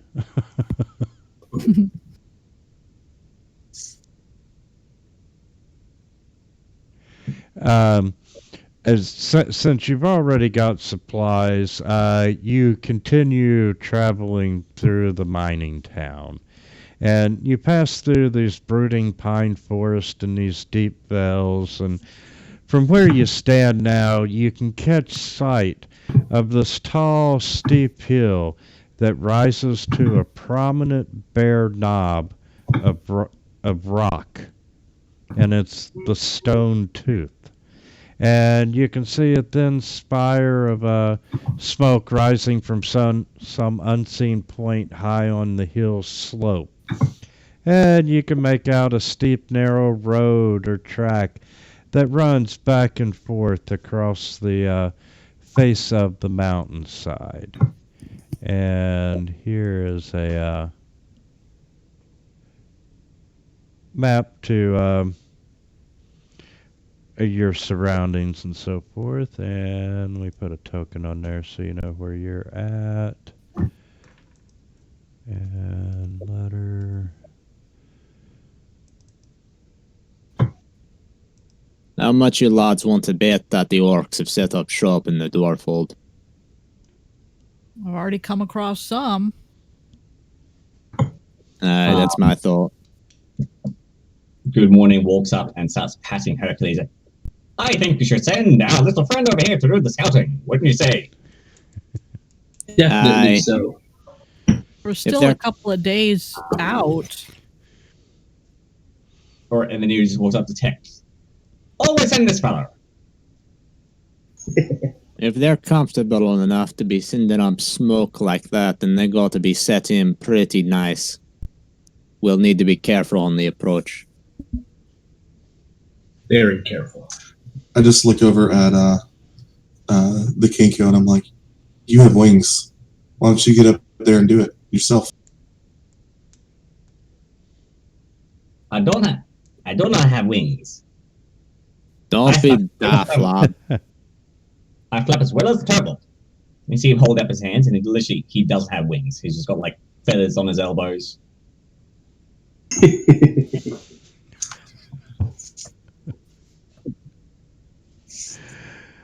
So am I reading this map right? So we see the smoke on that. Is that smoke, or am I looking at the?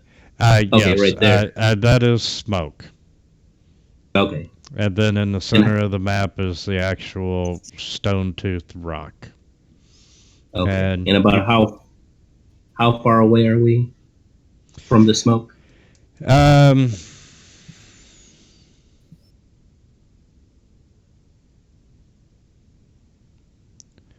Let's see.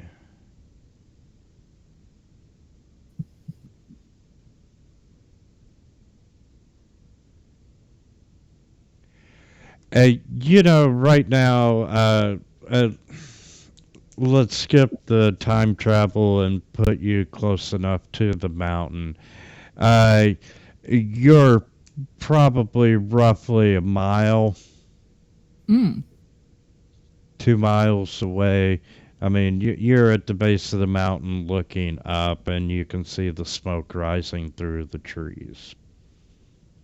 We've rested at this point, right? Yes.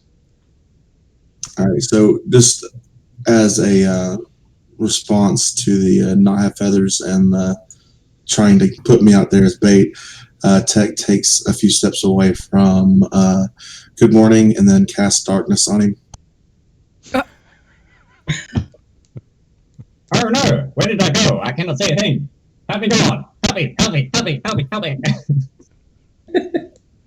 Stop in your lies, lad. You're fine. He breaks out into a flashlight commercial. And on that note, now's a good time. Let's take a 10-minute break. Good plan. Okie dokie. All right. Sounds We'll good. see you very shortly. Yep.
It's been nice.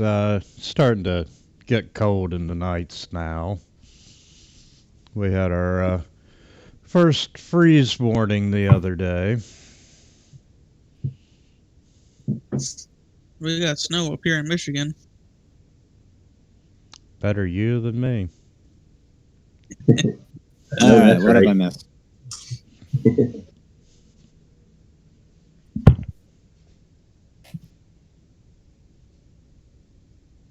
It's 92 degrees here, Fahrenheit. Oh, good God. No way. Mm-mm. Arizona. You can keep it. It's nice and 55. I'll get the window next to me open. It's fantastic. We're at 49 and dropping. Yeah. Well, it is getting cooler at night. My pool's too cold to swim in anymore.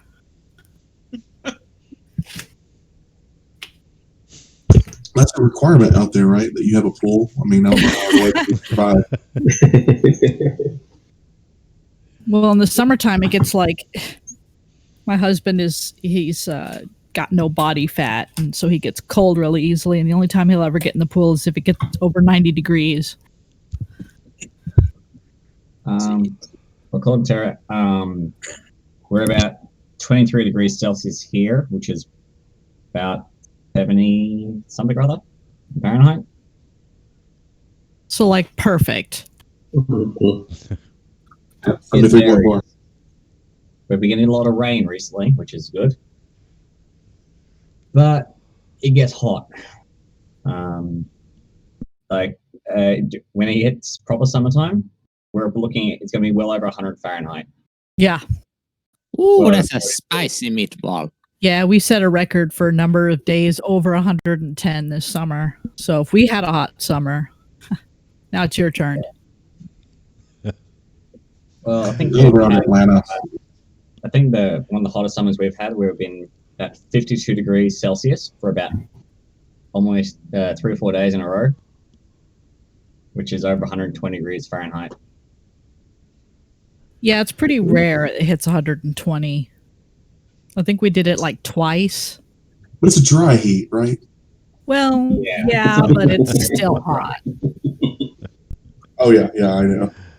I used to drive semi-trucks and spent a summer driving around Texas and Louisiana and all that. Nope, that's it.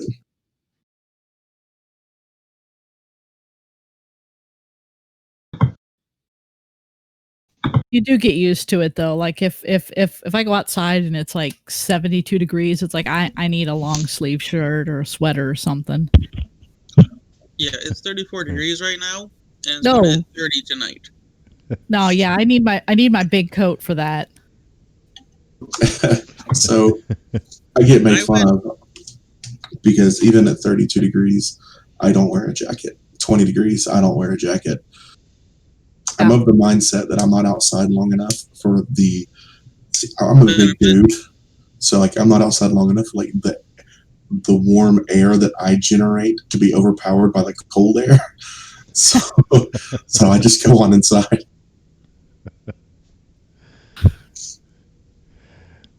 Too funny. Okay, I guess everyone's back. Sound off if you're not here.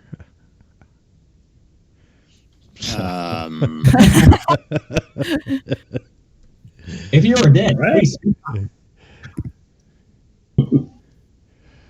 Right, I didn't make it. I am ready.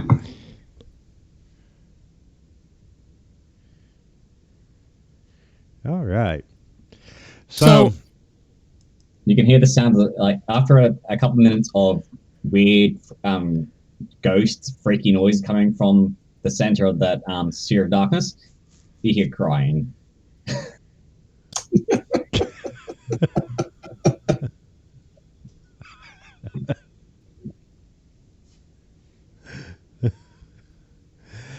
and we put the spirit of darkness on him. Why?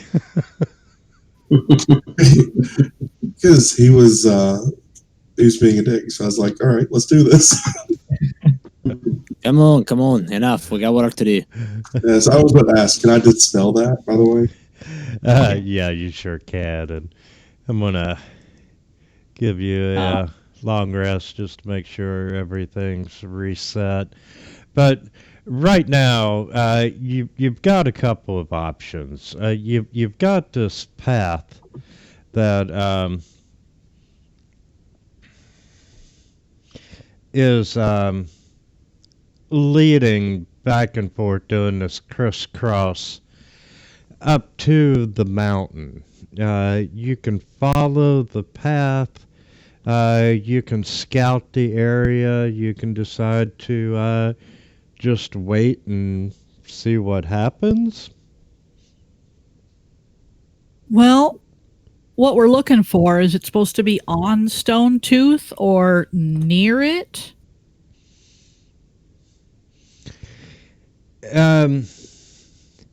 You know, We don't know. You know, the blade was found on the mountain, Okay.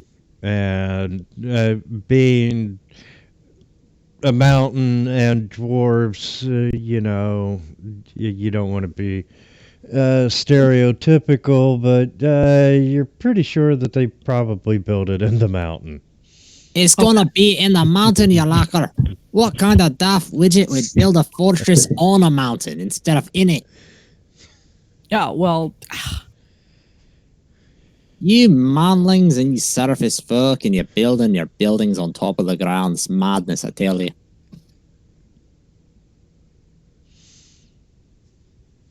I'm going to fume quietly. It's even better because you're a kobold. They're Yeah. subterranean. Yeah. But I didn't grow up in a tribe or anything, so it's like I'm supposed to be subterranean, but I don't really know anything about it. Which is why I'm fuming quietly. You said we could approach or wait and see?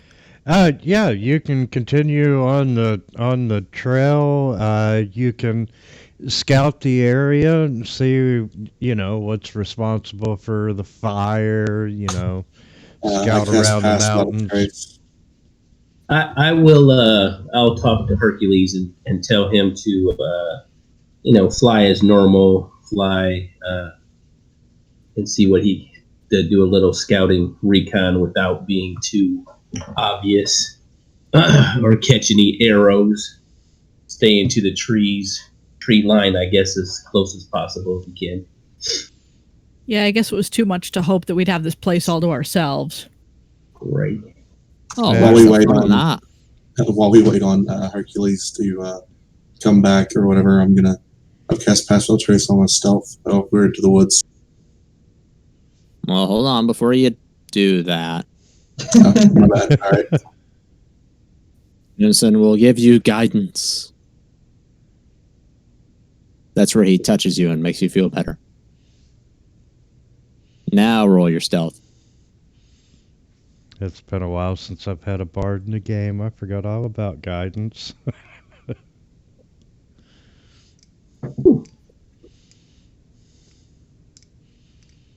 All right. How do I use your guidance? Just It's already added.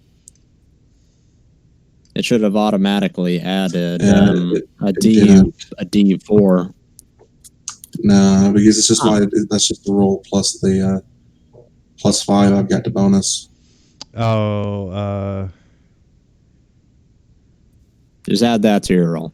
All right, so 25. Okay, so I'm stealth over in the woods, just kind of keeping watch. okay. No problem. To the size of the area, to thoroughly explore the hillside, it's easily going to take several hours. And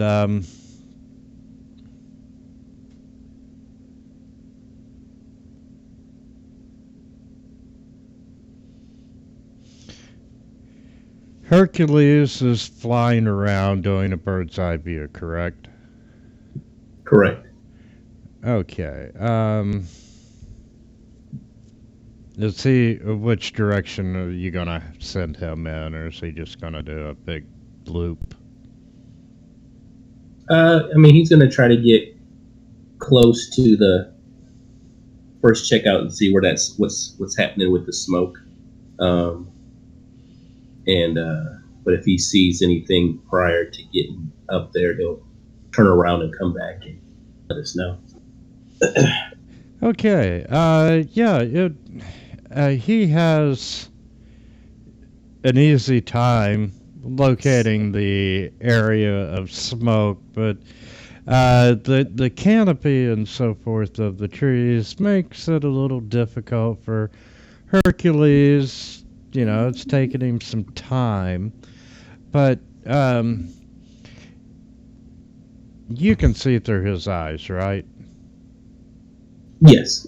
Okay.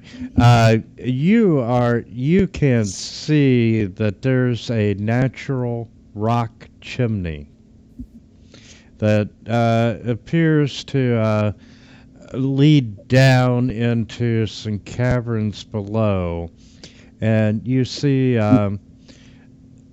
this thin stream of smoke rising from it. And it's just made out of rock. I don't see anybody around it or anything. That is correct. It's just a rock. It's like a natural rock chimney. Right. Okay. I let the party know, like, it doesn't look like there's anybody out and about from what Hercules sees, but there is a stone chimney with that smoke coming out. I definitely say we approach cautiously and on guard, knowing that there's orcs in this area. Sounds like a good idea to me. And you want to have him check out the mountain now? Yes. The path that you all have been on, it leads up to a bare shoulder of rock, and then it turns into this deep cleft in the hillside, and you see this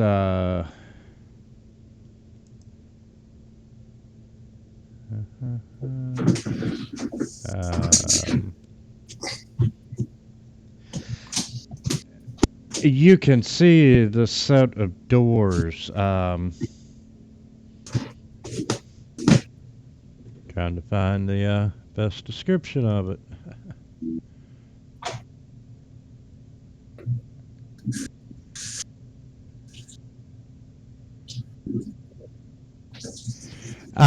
You can see that the path opens up into this wide ledge and doubles back sharply into the hillside, and there are a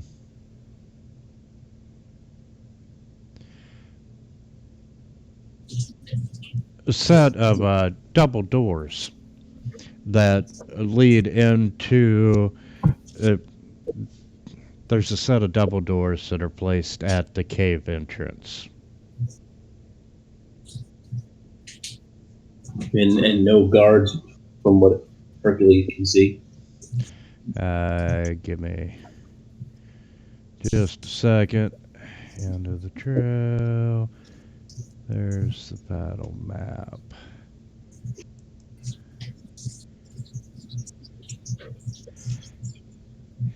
And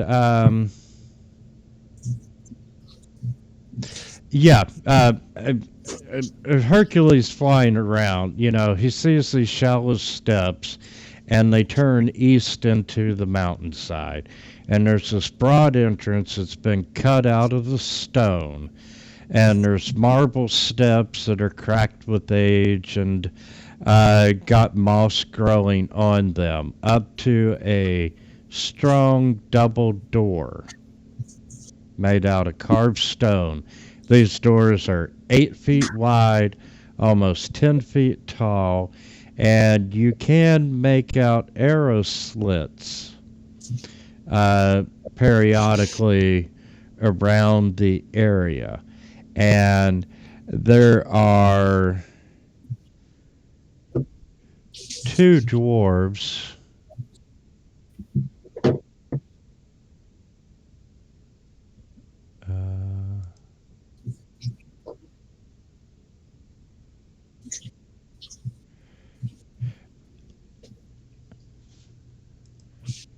where are you 2? And before you get to the set of double doors, on part of the ledge, you do see 2 orcs that are standing watch on the ledge. However, they appear to be very bored and very inattentive to what is going on. They're conversing amongst themselves. But on the mountain, you've got the path leading up to the mountain door with a couple of orcs. And you've got this stone chimney with smoke coming out of it. So, fellas, we got a couple orcs up here. They look kind of unattentive. We can either go in that way or maybe find a back entrance way to where the smoke is coming from. Maybe that's a little less guarded. It depends on what you guys want to do. Well, it's a dwarf-hold, so it's not going to have just one main entrance. There'll be a side door somewhere. That's what I'm thinking, Hadar. And that's usually pretty damn well hidden, so we're gonna have to search about.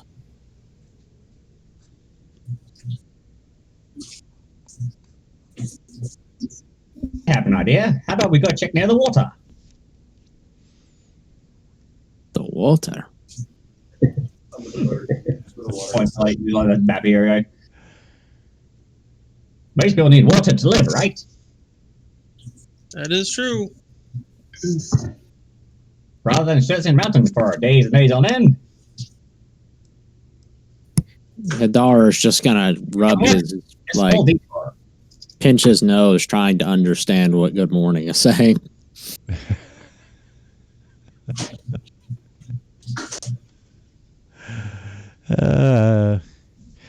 Okay.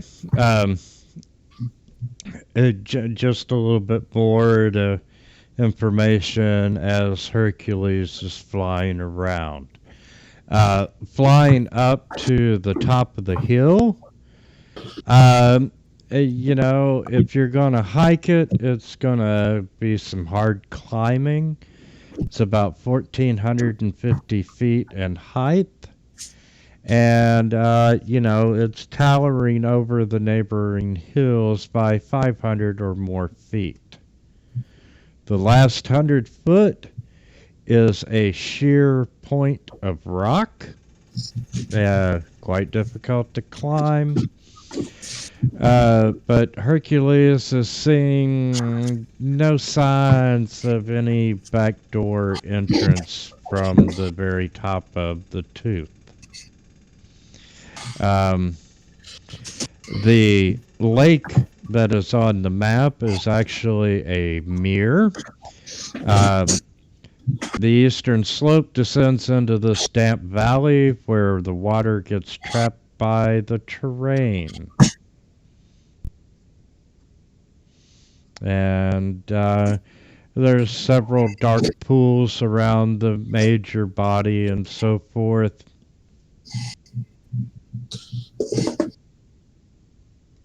Well, we could find somewhere with a view overlooking the main doors and just kind of get an idea of what their routine is. Yeah, we can try So you that. think we should settle in and watch them then? Like, how many guards come in to relieve, or is there period of time where they just don't leave it guarded, or let's try and figure out how many we're dealing with here. It'd be right daft to rush in there if they got an army sitting on the place. I am in agreement. Going in guns blazing is not our option. I mean, it's usually my go-to, but What are guns? I have no idea. Oh, shite, don't get me started about that crap. They're like these little firecrackers that you can pull on with your finger. oh, that sounds dangerous. I know, I had this I cat want lad one. who ran around popping it. I want one. Anyway, I'm in agreement. We should sit there and we should watch and see the guard schedule. At the very least. Well, if we are going to be here for a while, I can turn one of you invisible. For an hour. Why don't we just find a bush to crouch down in? That isn't also an option. Sure, spot. I'm good to turn invisible. I'm already sneaky. That'll just help. Okay.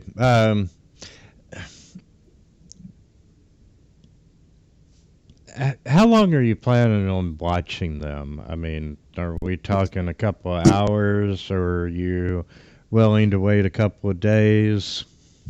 I don't know. I was thinking a couple of guard changes to see, if it's the same guys that come back after the first shift, or if it's multiple sets of guards. That'll kind of tell us how many people are in there in a roundabout way. Okay. And what do you want to do with the cart and mule in the meantime? Well, I think Vila is probably good with eating the mule. Not while it's alive. No, you are not eating my fucking mule. No, not while it's alive. I think we should head closer, so that way we're there in, running distance, and then just wait. Honestly. Yes, we'll just leave the mule behind in the bushes somewhere with the carts, and we'll get closer ourselves. I agree. Okay. Yeah, you find a spot where you feel safe that you are hidden, and you got a decent vantage point of what's happening, and it's one of the most boring things that you have ever done in your life. You can understand why the orc guards are inattentive. They're bored out of their minds. They're just standing there. There's nothing happening other than the sound of wildlife around you, and Oh my god, I can't take anymore. Let's just attack them. Every now and then, good morning, finding a good place to hide, cast message at one of the orcs, and it has the annoying buzzing sound of a fly somewhere nearby. So like, just driving him mad. Every time he thinks he finds it, the sound vanishes. Finish that. From That's awful. From your vantage point, you see one of these orcs just start swatting in the air, and he's looking around like he's being tormented by a fly. And Okay, now that's funny. the He continues this for hours. As long as they're waiting, she's like gives him a good 10-minute break, and then the little boss comes back in. I think this is the word that cruel and unusual came from. and you can start to see as time passes that the one orc is very aggravated with this other orc because there's no fly. Oh boy. Well, it's going to keep me entertained for hours. And eventually you see two orcs come out from the mountain door, and they come down to the ledge, and Noises at that they point. relieve those two guards. You know, the one guard still swatting at that damn fly as he's walking into the complex. And, you know, the other two guards for, you know, probably about the first 10 minutes of their watch, they're on duty, and then, you know, they're bored and not paying much attention, and once again chatting amongst themselves. And shift change, when they changed shifts, it was starting to get dark. And as you continue watching, nothing happens until the wee hours of the morning. Where are these guards coming from? Two of them come out of the complex. The other two were just there on the ledge. They were outside sentries. And somebody's drawing all this, right? Yes, yes. Okay. Just checking. I'm writing on the Just bloody stick map. figures. Let me let's do this a different way. Map.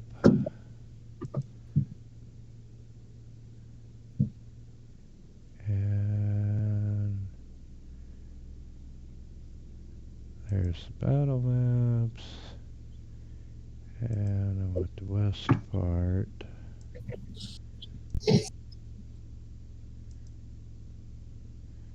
And turn off line of sight. Turn on masking.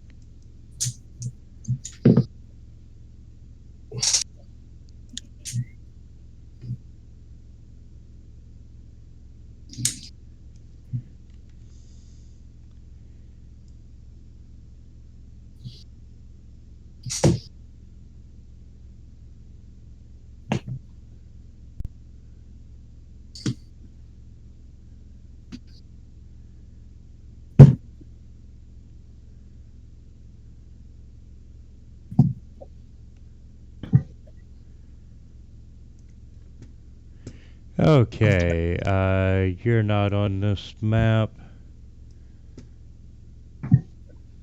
But to help you see what you see,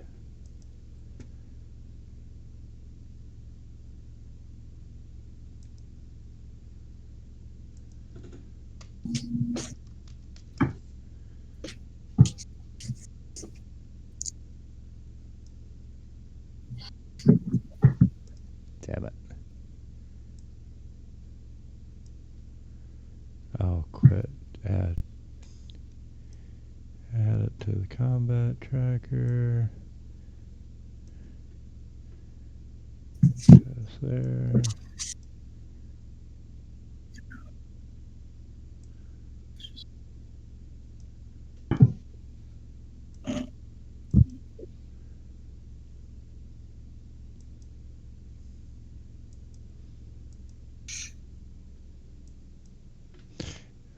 Okay, so you can see the trail and the ledge that's got your two orc guards on it. The replacements, they came from the set of open double doors down in the southeast corner. Say it, lads. I just had a thought. The legend is that these orcs found the dwarfs and then they rooted them out somehow. I don't think they. All. Yeah, I don't think they could have come in through the front door. Shit, what was the exact legend again? I have it.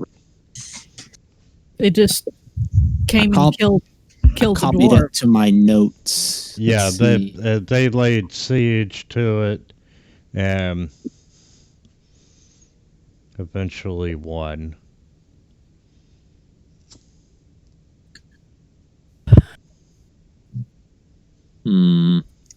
So, I don't think they could have gone in through the front door. They either found the side door or they made one themselves. but why are they guarding the front door? Well, I mean, they're not going to leave it unguarded. They could just close it up and guard the side door. Unless the side door collapsed. Yeah, I mean, if they the side entrance, why would they leave it open? Plus, they might leave it open for the same reason the dwarves burned their places.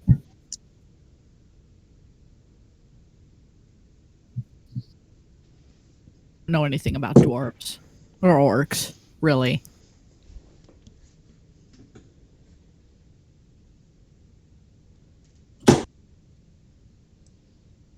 Well, I am getting quite bored. Yeah, well, there's got to be another entrance around here. This can't be the only one.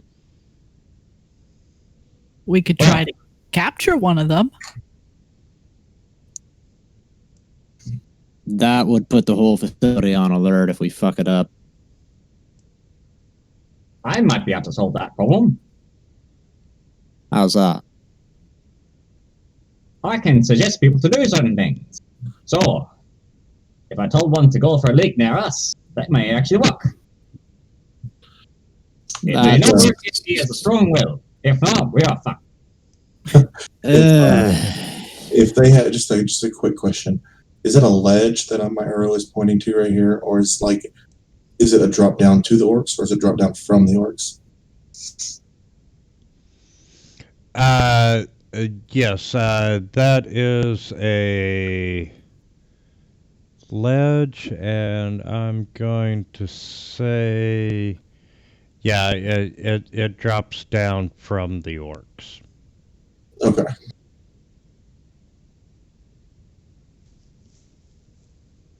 Never mind then.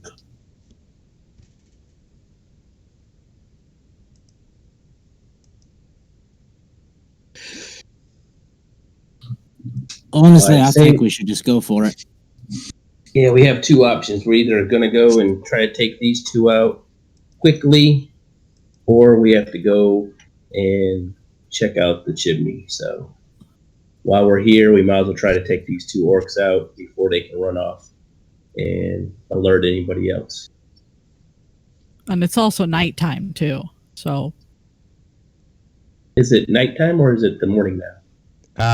It is. The sun hasn't come up yet, but it's only. well, let's wait and see if the original two guys come back out. God's help me. Yeah, Another- you're no more than 2 hours before dawn. Does anybody have a way of shutting down the noise in an area? bonk them on the head. I was more thinking like a magical thing, lass. Oh, yeah, no. No, nothing. Nothing. Shite. I want to look around in the forest to see if there's possibly another entrance, because this one's pretty well guarded. Yeah, not a problem. And as you head off and start searching for other entrances, the rest of you all hear some noise coming up the path. Oh. Let's observe. Everybody, shh. And you can see 4 hunched humanoids in dirty hide armor approaching along the trail, and they're snarling and muttering to each other in the orc tongue, and you can see the yellow tusk jutting from their faces, and you all are fairly well enough hidden that um, you're confident that they won't see you as they approach. They are going to walk right past you in order to get to the mountain door. Question is, do you want to let them? Whispering, I say, if we hit them, we'll make a lot of noise. We'll bring the other two down. Or worse, they could run in, alert the whole inside of Or the more. mountain, and bring the army, or bring an army. Anybody understand what they're saying? Yeah, I can hear them. Yeah, I can. They're Yeah, just I can understand. bitching to themselves about how their ass hurts. No. I was hoping for something a little more eclectic. Informative. Yeah, someone understands Orc, right? Yeah, Taryn does. Yeah, I was thinking. Yeah, you hear them talk about, they're glad to be returning home from the raiding party. They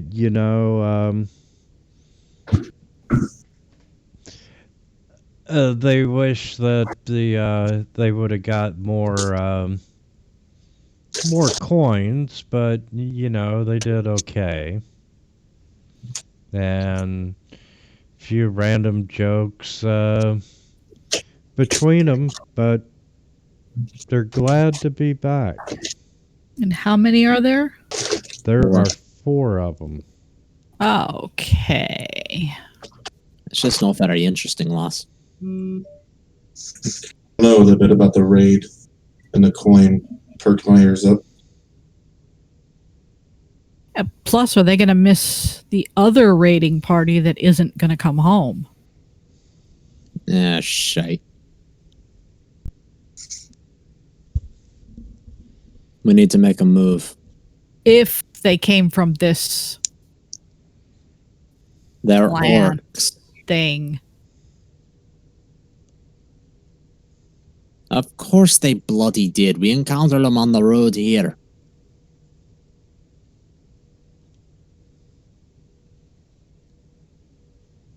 Well, should we try to move back into the forest before they traipse through our camp? No, we should kill them all. Okay. Now, Let's do it. listening to them, you can tell that they go out on these raiding parties for several days at a time. No, well, So the question is, the party that you killed, were they coming or going? Will they be missed tonight or tomorrow or next week? I'm going to hazard a guess and say that the ones that we killed were going because they didn't have jack shit on them. that's a good lass.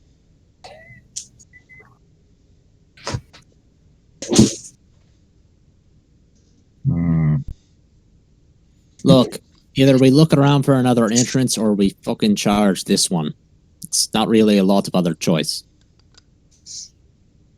I'm good with that.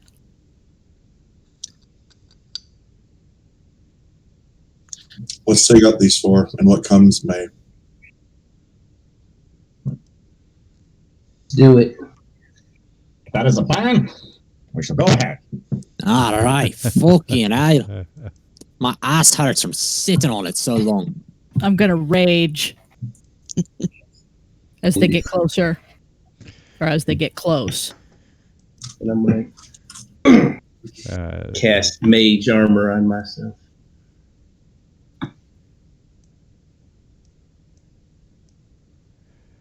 And we're going to go back to the same map for this encounter. And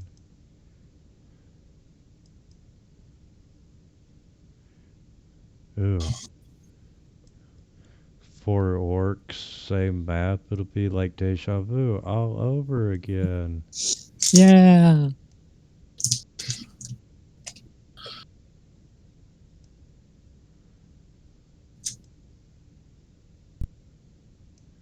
So since we're getting the jump on them, I think I want to position myself like right here.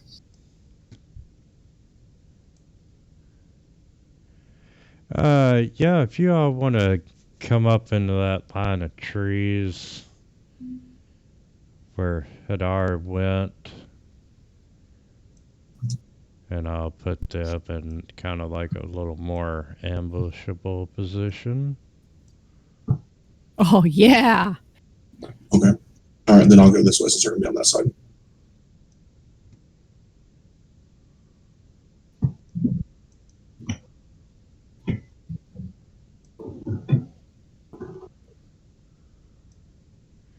Okay, so let's do the initiative rolls. God, this is familiar.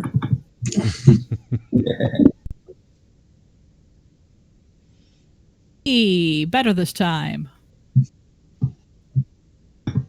That's just how's I can't roll worth a damn tonight for initiative.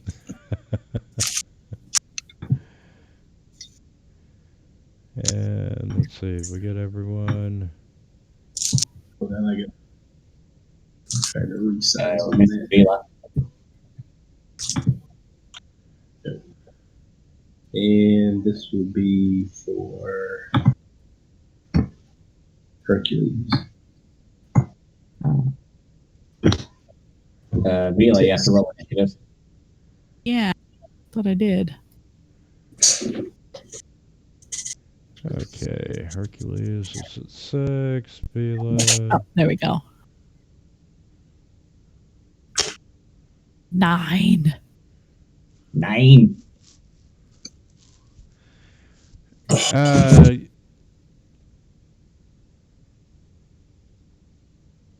Yeah, being a true surprise round, you can move or you can have an action, or we can just skip the first orc and start with regular combat. Surprise round sounds nice. Oh yeah, surprise rounds are fun. Okay, Darren, you're up and we're in a surprise round. Alright, do I have an advantage on the attack then? I really don't know. So many questions. Advantage.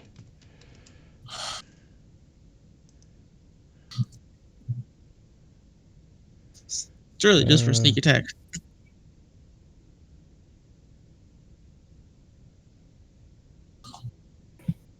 I'd almost say yes because he was hidden. You know what? I am gonna go yes and say, yeah, I'm gonna say yes. Sweet. Turbo attack. Oh, son of a bitch. Is it everything you hope for? Alright, good morning. I actually do something like I'm going to cast Suggestion on Orc 13. Please fail his save.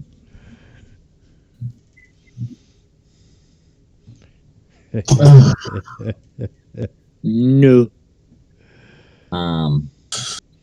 You guys, you see cast spell, and he goes, and just starts cursing and muttering to himself. And then, as a bonus action, I will inspire Taron.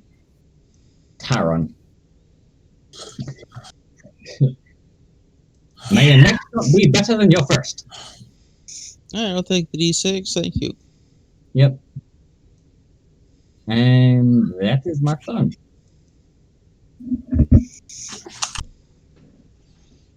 All right, I'm going to come screaming out of the underbrush. And I'm going to attack Orc 8. Surprise round. You can either move or act. Okay, we're going to never mind that. Sorry. And I'll throw a javelin at Orc 8. Nice. God damn, you guys are on a roll. Fantastic. I'm actually afraid for my turn. How much Well, you Yeah. back to throw it? It just flies in the opposite direction. All right. As everybody else's stuff is just whizzing by, I cast Firebolt on number 8. And I hit. Oh, great. And a bolt of fire hits him. Boom. Yeah. For 6. And I am done. Somebody hit. Yay. And it was the wizard. Hercules. Hercules comes flying out. And he will. Let's see. Right here. And he will. Oh, that's it. I guess that's all you can do right now. Hercules, Hercules, Hercules.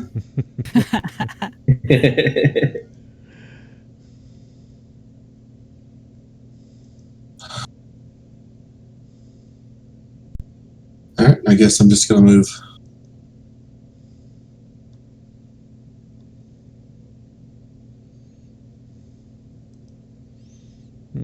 Okay. Hadar? Okay. Yeah, I know. We can move and do what? You can either move or do an action in a surprise round. So I can cast spells. Awesome. Yes. Hidar's gonna walk his happy ass out of the woods. But you can't move and cast. Move or You can cast. either move Or or cast. cast. Yeah, I Yep. didn't catch that part. He's not gonna move then. I missed it. No, we all just want to charge out. Well, that's the benefit of being me. I'm actually going to cast a level 2 spell. The Flaming Sphere. Oh dear. Oh, nice. The sphere. Real quick, the my 33 stealth roll, is that still in effect? It's What? last I'm- night. Oh, okay. Yeah, I think that was last night. Yeah. Okay, never mind then. Anyway, Flaming Sphere. A 5-foot sphere appears in an unoccupied space. Any creature that ends its turn within 5 feet of the sphere must make a dexterity saving throw, or they're gonna take some damage. Oh, I thank you, good sir. I like that. Oh, that's cool. So yes, now it's time for some saving throws. Boom. Good morning, start seeing. We didn't start the fire.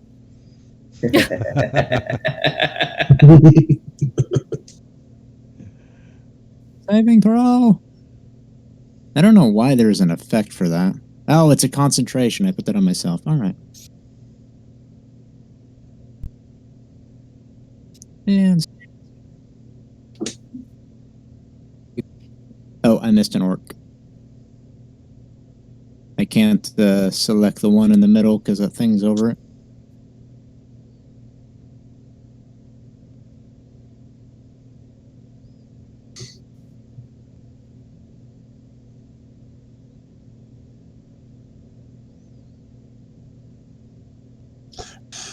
Very good. And now damage.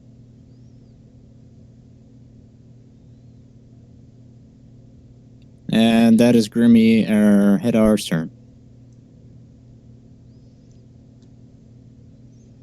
Alright.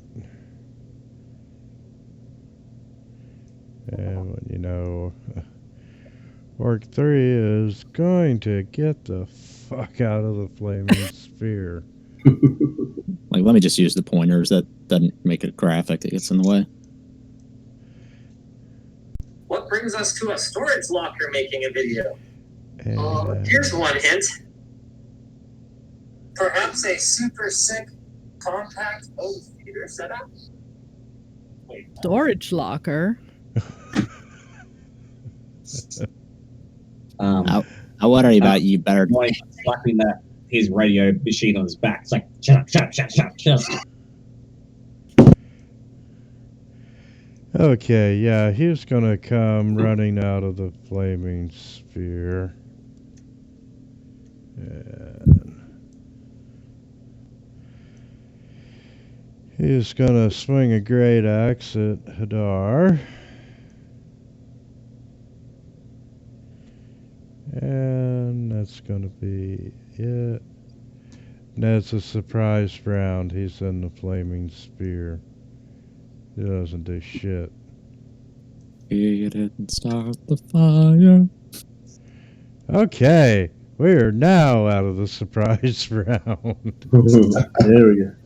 You can move and attack, and everything is like normal. And 13 probably would not be aware of tech.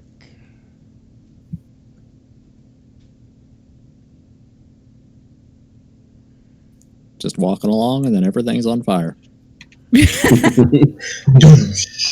Like Oh, normal. shit. Do it.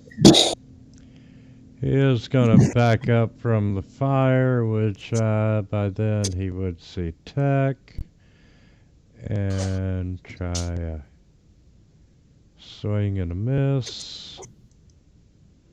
All right, Taryn, you're I up. matrix backwards. Let's try this again. Orc 13. Hey, that's slightly better. Nice. Sneak attack.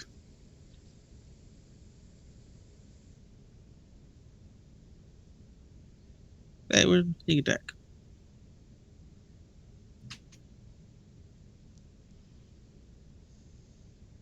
If you could add 4 to that. There we go. Sure can. I don't know why that didn't work.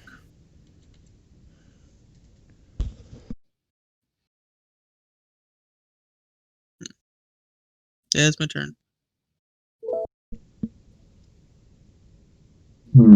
Let's see. Damn. I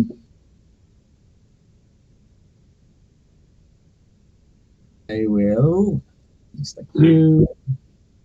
Orc 9. I will cast Distant Whispers on him. Hold up before you do that. And does that have a saving throw? Yes.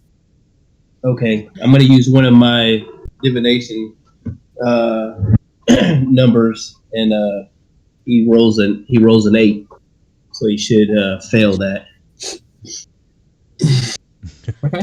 Well, here's a DC 13.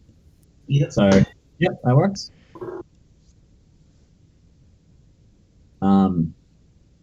So strikes damage. Nice. He also had, let's see, Distant Whispers. Failed save takes 3d6 slacking damage and must immediately use its reaction if failed to move as far as its speed can allow away from you. So he starts in his head. He starts. I'm trying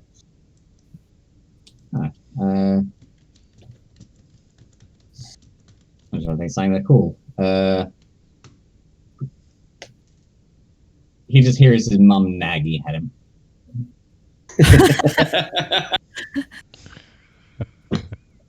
Clean your room. Yeah, pretty much. Oh my god. And a second bonus action.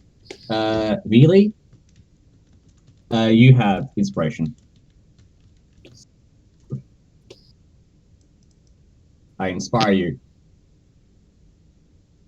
Take him out of the knees. Now I'm Minus gonna run up ankles. there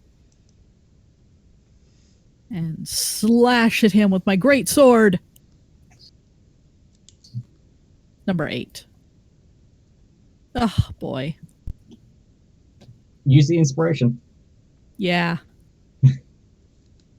Roll a d6. So it's 15.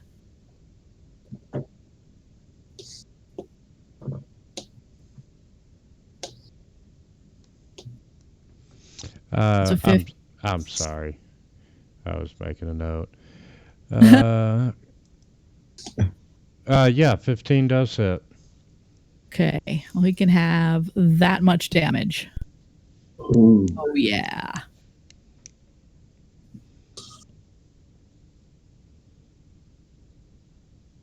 Is that your turn, Vila? That is my turn. Now let me teach you a little something about fire. It doesn't care who it burns. Oh boy. Are you in the fire? Just a little bit.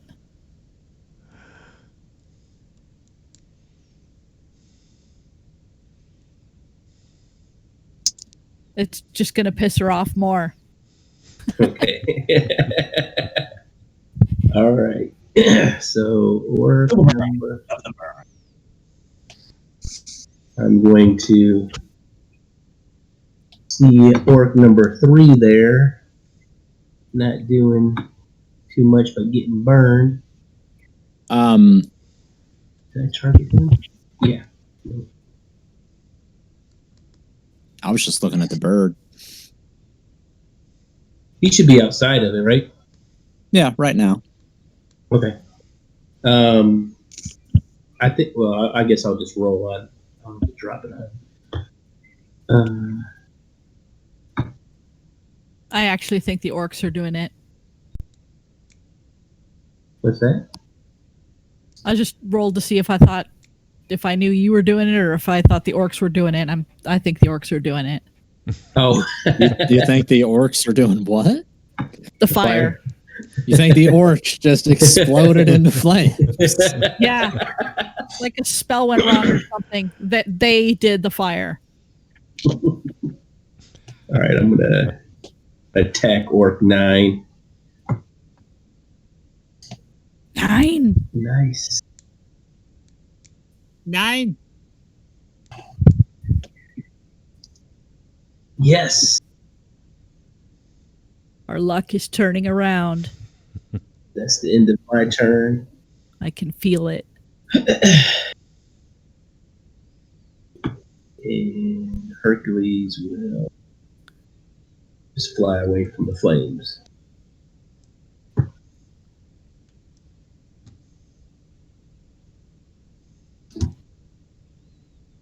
All right.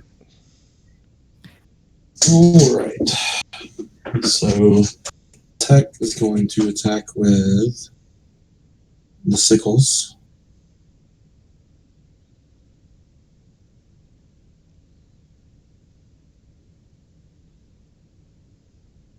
It's not feeling well. All right. Then I'm going to move up to the other one. Join me in the fire. Yeah. Well, I'm not starting my turn in it, so I'm going to go ahead and just ignore that for the moment. Not thinking about that. Flurry of blows. You're definitely in the radius. And Okay, you took it. You take it too.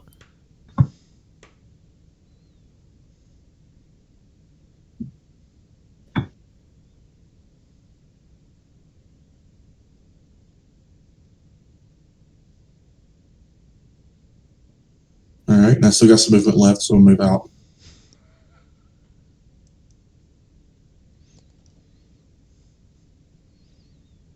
Oh no, that's being smart. All right, Mr. Orc, have a go at him.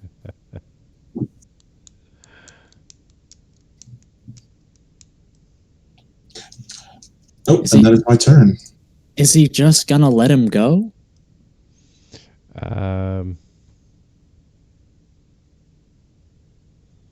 No, he's not.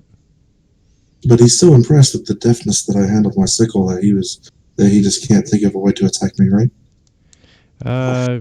Apparently so. Fucker. All right, Grimmy's gonna ram the spear into this last orc.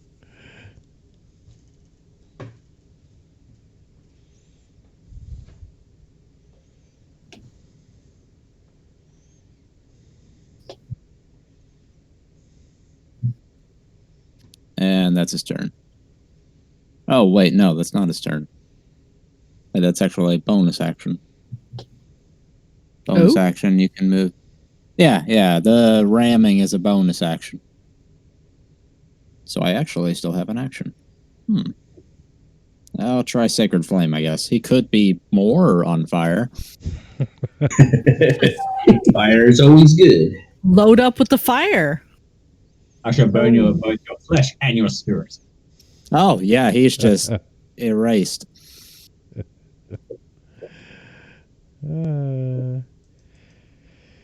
Okay, well, you have defeated this raiding party, and the guards at the entrance have not been alerted. Sweet. I'm What gonna kind of get loot? It's like, that was out of the actually fire. pretty fast. And we should pull the bodies into the undergrowth. Hey man, that's a great. Once we do that, I am looting. You're bleeding? Looting. Looting. Oh, okay. About to say, I didn't think you got And hit. I pick up like one orc, this tiny little thing, and just drag it straight into like here, all by myself. Yeah, well, we'll drag the orcs into the undergrowth. Okay. Vila, I never get tired of watching that. Good morning, sounds like ambulance noises. The coins that you recovered from the orcs are 4 gold pieces and 13 silver pieces. We're rich. Big ass raiding party. Wow. Everything else is mundane items that you already have in spades. You really should just make a go for the door now. Yeah. Yes. Let's go. We're still doing our own slots for the casters. You two overlapped each other bad there. Yeah. Casters are doing all right with their spell slots. Yes, I'm still good. Yep, I'm still good. Okay. Let's take them.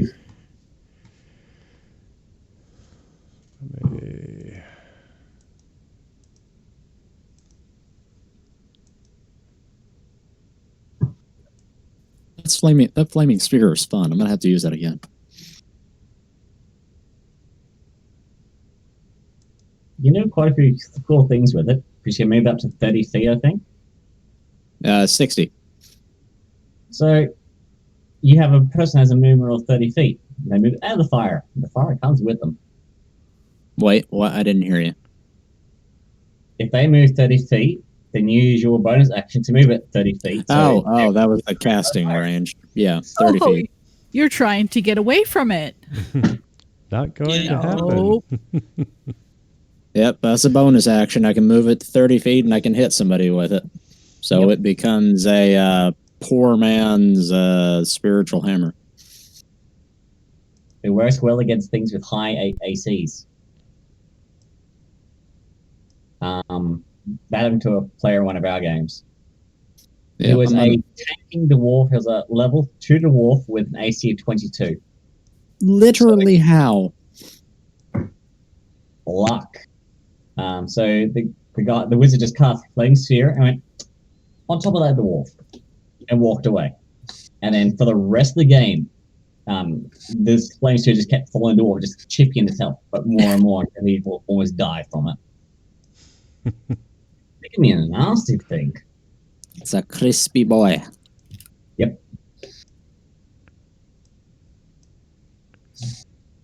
Okay. As we begin our approach, I'm going to send Hercules and try to,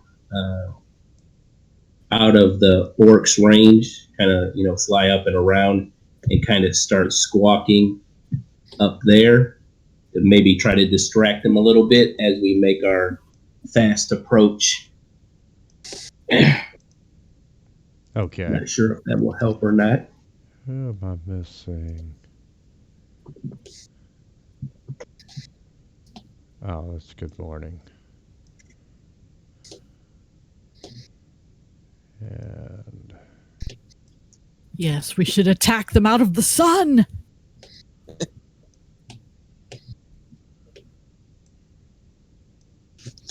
okay, and Hercules is flying high.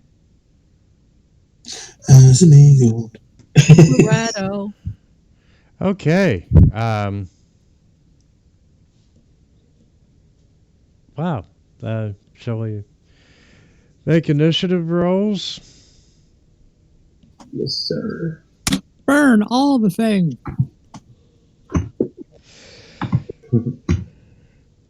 Here is. But not too quickly. Oops. And who would be wearing noisy armor, if anyone? Well, Hadar's wearing medium armor, but it's scale mail, so I'm not really sure. I have leather, so I'm just wearing regular street clothes. Yeah, I'm just wearing like robes. Yeah, Terrence just got leather. No armor. Consists of coat and leggings, perhaps a separate skirt of leather covered with overlapping pieces of metal like scales. So it's leather covered in scales. Okay, I'll tell you what. I'm gonna give I think you jingle. It's attached to the leather. If it was loose, it would jingle. But it doesn't say. as long as you don't have disadvantages in stealth, you're fine. Yes, I do. Oh, I cast. there you go. I cast Pass Without a Trace. So that gives you plus 10 to any stealth roll. I am a jingly motherfucker. Don't change me. Jingle bells, jingle all the way. Oh my god, it's gonna be a long game. Hercules has a 20 on his initiative for this round. Hercules, battle. 21. No, just Oh. 20. That's fine. Okay, and Hercules is actually up first. As of right now, these guards are unaware of you. So, do you want to... We can do a full surprise round? If you think you can take them out at range, or... Say yes. Let's go for it. Try. Surprise rounds are never a bad thing, except for they're surprising us. All right. Hercules. All right. He'll fly down here and cast he'll help whoever has first attack on. Can't see what orc that is. Oh, Thark. Dark. Thark. That's Thark. Okay. I couldn't see the other one. So if someone goes before me, they can get advantage on Thark. That's it for me.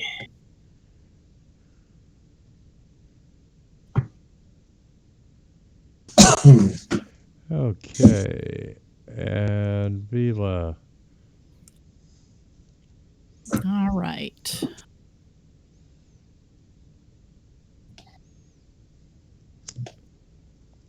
Gonna huck a javelin at Wark. But he's such a nice guy. So rude. It's going to be dead soon.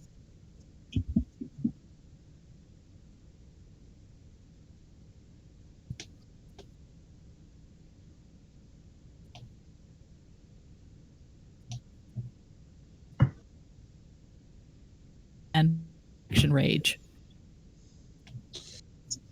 And done. I have nothing I can do at ranged, and I don't want to close the distance yet, so I will take my next turn. Or I will wait, I should say. Samuel. Okay. I will go ahead and. Where everybody go? There we go. I will go ahead and target Dark.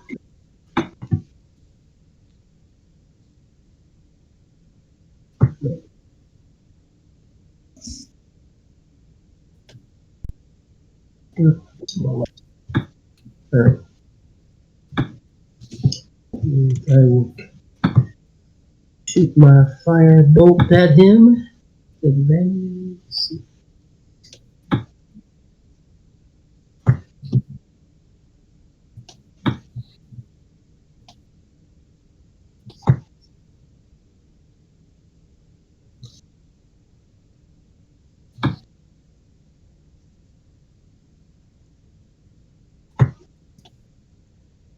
Nice.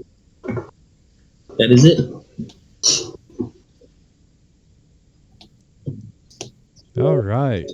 Good morning. First right then. I cast Vicious Mockery on Luck. Please fail. Please fail. Most of my spells require wisdom saves. I mean, oh no. Yeah. This is not You said it too fast. Otherwise, I was going to get out. I was going to use my last roll. So I need that later. Sorry. Yeah. Yeah. He's like his. I lost her. Just descends into gibberish. Yeah, pretty.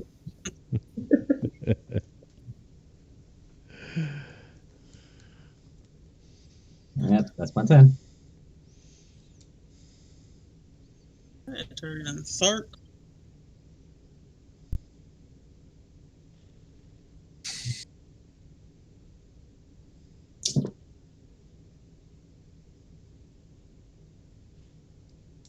Short bow.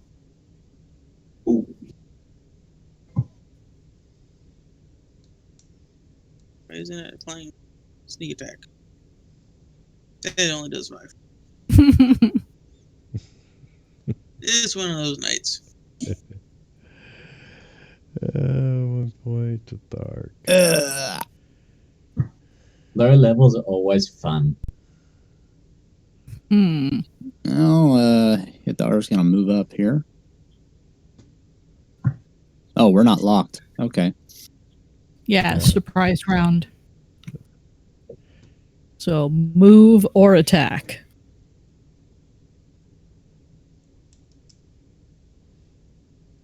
No, Hidar just move up.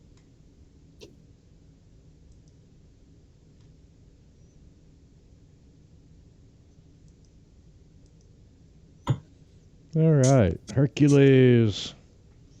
Hercules will just stay and continue to help. Flying in and around, trying to distract Thark.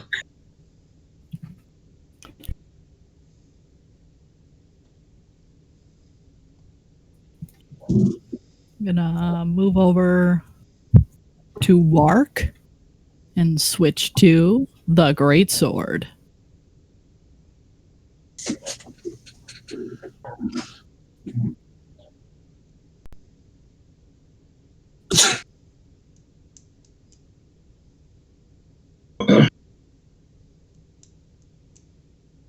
My work here is done.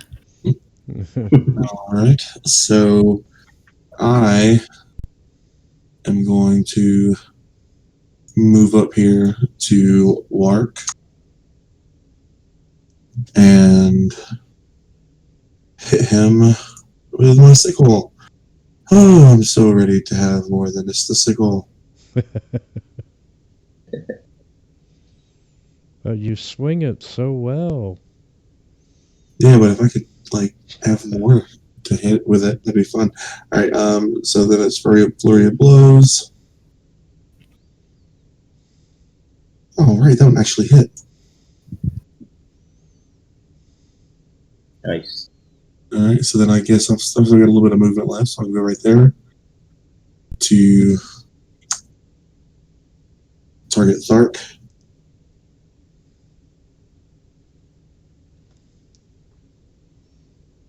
Oh, Got a Critical. that's twice. All right. Nice. Ah. Nice. Weren't you just complaining about your sickle? Mhm. I guess I need to do that more often, right?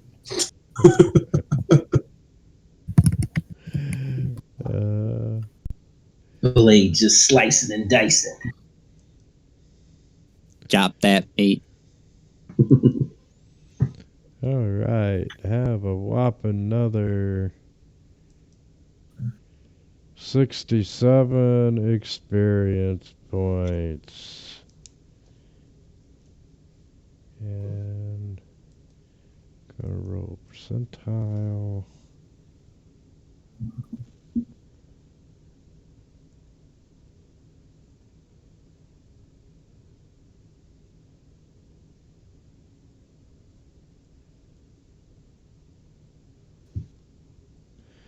Okay.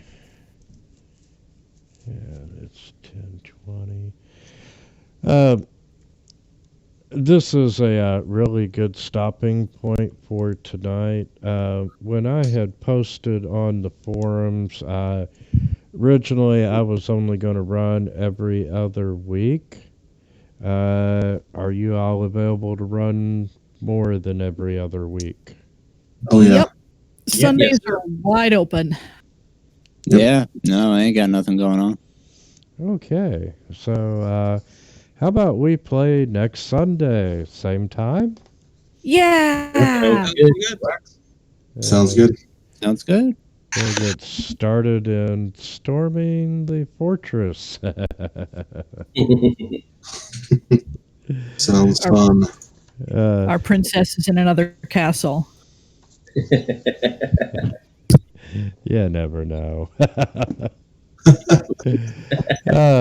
But definitely thank you all for a very enjoyable Sunday evening. That was a lot of fun. Yeah. Thanks for running. Not a problem. Glad to do it. And y'all have a great week, and we'll see you next week, same time. You too. Thank you very much. It was Good fun. to play with you guys. Yep. Good night, y'all. Night.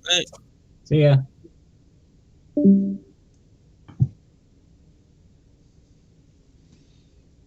Like Jimbo.